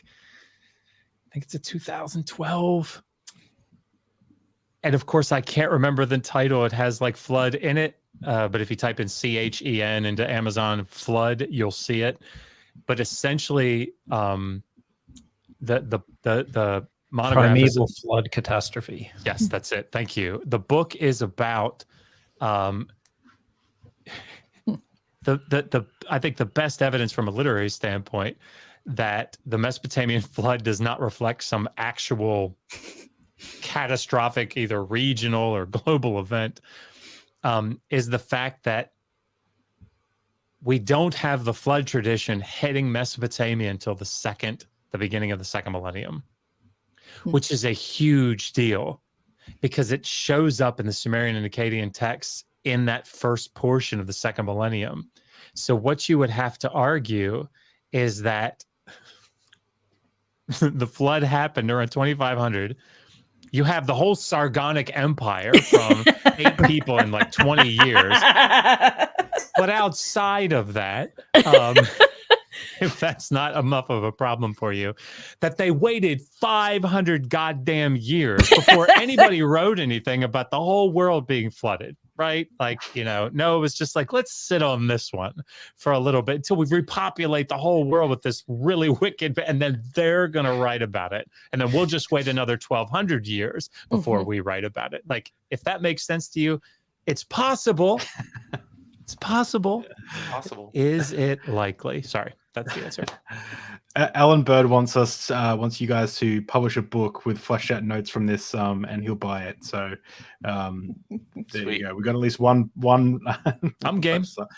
Yeah, you'll edit it and publish it, won't you? So we'll leave. Oh, Megan loves editing. Why don't we get Megan to do it? She loves editing books. She just loves it. Would it be possible to read Numbers 31 as Yahweh himself actually commanded a portion of the slaves for himself? Under that interpretive model, sorry. Yes, sorry to be quick. I would say yes under that particular interpretive model because the section that is given back to the Levites is like it's specifically commanded that a portion of the cattle, a portion of the people, the women, they go off. I think specifically the tribe of Levi. So I mean, yeah, under that interpretive model, if you're reading it that way, if that would do it for you, I would say yes. Okay. Since slave ownership is being discussed, can someone speak on the Israelites not being able to own Ahuzah? Also, the how Ahuzah. the Israelites, Ahuzah, are foreigners. Yes. How are the Israelites not being able to? So the Ahuzah is this is the heritage that belongs to every native Israelite, every B'nai Israel, one of the members of the sons of Israel, and it's explicitly pointed out within the text that the Ahuzah, like the land, belongs to Yahweh. It belongs to God, and He has gifted every member of the covenant community a portion, and you cannot the portion cannot transfer ownership to someone else. Like, it has to stay within the family, and this is part of the reason for the Jubilee rules, right? In order to ensure that the achuzah, the inheritance, everybody maintains maintenance of his share. So I mean, that's what William's getting at in the first part. If the argument is that, well, because the land is ultimately Yahweh's, therefore achuzah, just so everybody knows, achuzah is the word that's used in 25:44 to 46, where it talks about the slaves will be your achuzah. And so if the connection is to try to argue that, well, the achuzah, the land, is not actually the Israelites because they don't own it, Yahweh does. So then the slaves aren't actually the Israelites, but they belong to Yahweh too. Like, I mean, if you want to try to make that argument, but the land gets kept and worked and passed down as inheritance. So if you were a slave and you're working for that Israelite and you don't get to leave and you get passed on to their kids, if you can go to sleep at night and say, but I know that I ultimately belong to Yahweh, so everything's okay. Hey, buddy, roll with it. And I love Converse. Like, Converse and I are good friends. I don't understand what he means by the Israelites are foreigners. And I suspect that there's an argument out there that there always is one that's trying to like take some sort of peripheral does thing. This have something to do with treat your slaves nicely because you were once foreigners in Egypt? Is that what he's getting at? Maybe, or it might be this whole Habiru thing. Oh yeah, I don't know. I'd have to. One last question, and then we'll wrap up. Anybody read Glanville book on adopting foreigners? I haven't read it yet. It's a 2018 publication. It's on the monographs about like foreigners and like assimilation. I can't remember the specifics of it. I'm trying to remember why I heard about it, but in this context, sorry, I'm talking a lot. You're getting through them. It's good. The topic better than we appreciate everyone. Seriously, I mean, I would hope after writing a couple books on this, Josh. There is this apologetic that says, like, as you were just saying, Kip, right? Like, well, foreigners are supposed to be loved, Leviticus 19:33-34, and there's supposed to be one rule, one law for the foreigner, for the Israel. And so, they have to take care of their slaves, whatever, the foreigners. And so maybe, and here in Leviticus 25, maybe bringing in these foreigners, because the term ger later on in Second Temple Judaism and later Hebrew text takes on like the meaning, or in rabbinic text takes on the meaning of like proselyte. So maybe this is the goal of like trying to bring them in so that you can bring them into the community.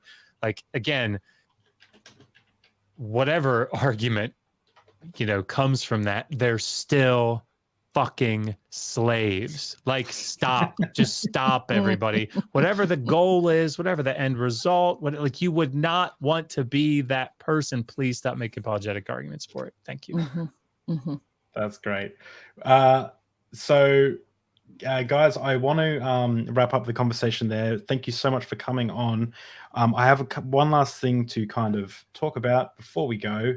That is, everyone go check out Permission Granted. The Audible is read by Jennifer Bird. It's amazing. I really like it.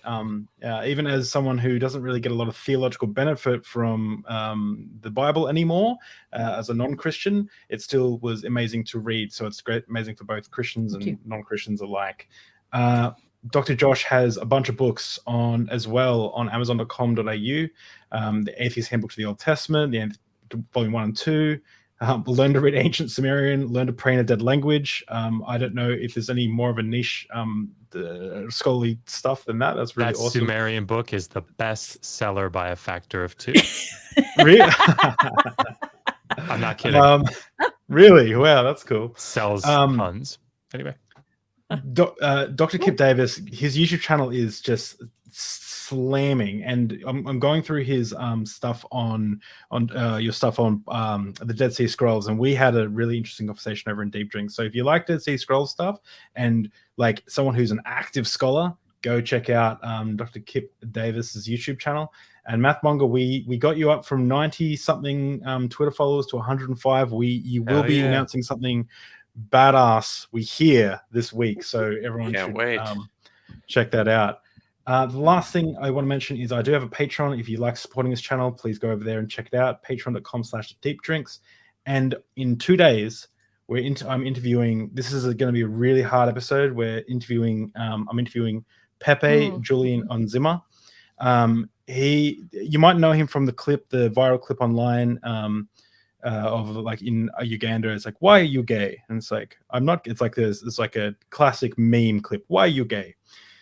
The story is though, there's a new anti-gay bill in Uganda. He's an LGBT activist, a trans man, and essentially by presenting non-binary now is punishable for up to 10 years in prison. So or being in a relationship or anything like that. So we're going to be talking about his journey, what we can do, and bringing awareness to this horrible situation. So if you like content like this, Bible scholarship stuff, human rights talking stuff, please subscribe to Deep Drinks.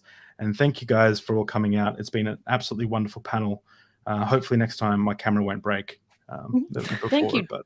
Thank you, David, for all the work you did to make this happen. You were working away at it consistently for the last month. So I appreciate that. Oh, thank you. I wanted to make this as good as possible, and make sure everyone, guys, you can download the accompanying PDF, which will have a lot of the arguments there.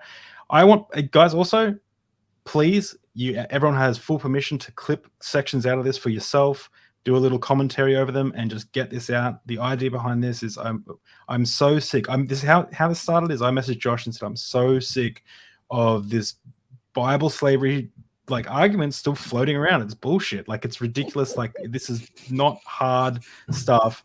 And then Dr. Josh said, should I bring Kip? And then I said, we should do the panel. We're doing the panel. And then Dr. Josh put all this together. So thank you, Dr. Josh, especially. And thank you, Matt, for staying up so late. Thank you, everyone, for coming on. I really appreciate it. It's been wonderful. So I'll see all you guys later. And I'm sure I'll see a few more of you on Deep Drinks in the future on one-on-one interviews. So see ya. Bye, guys. Awesome. Guys. Good night.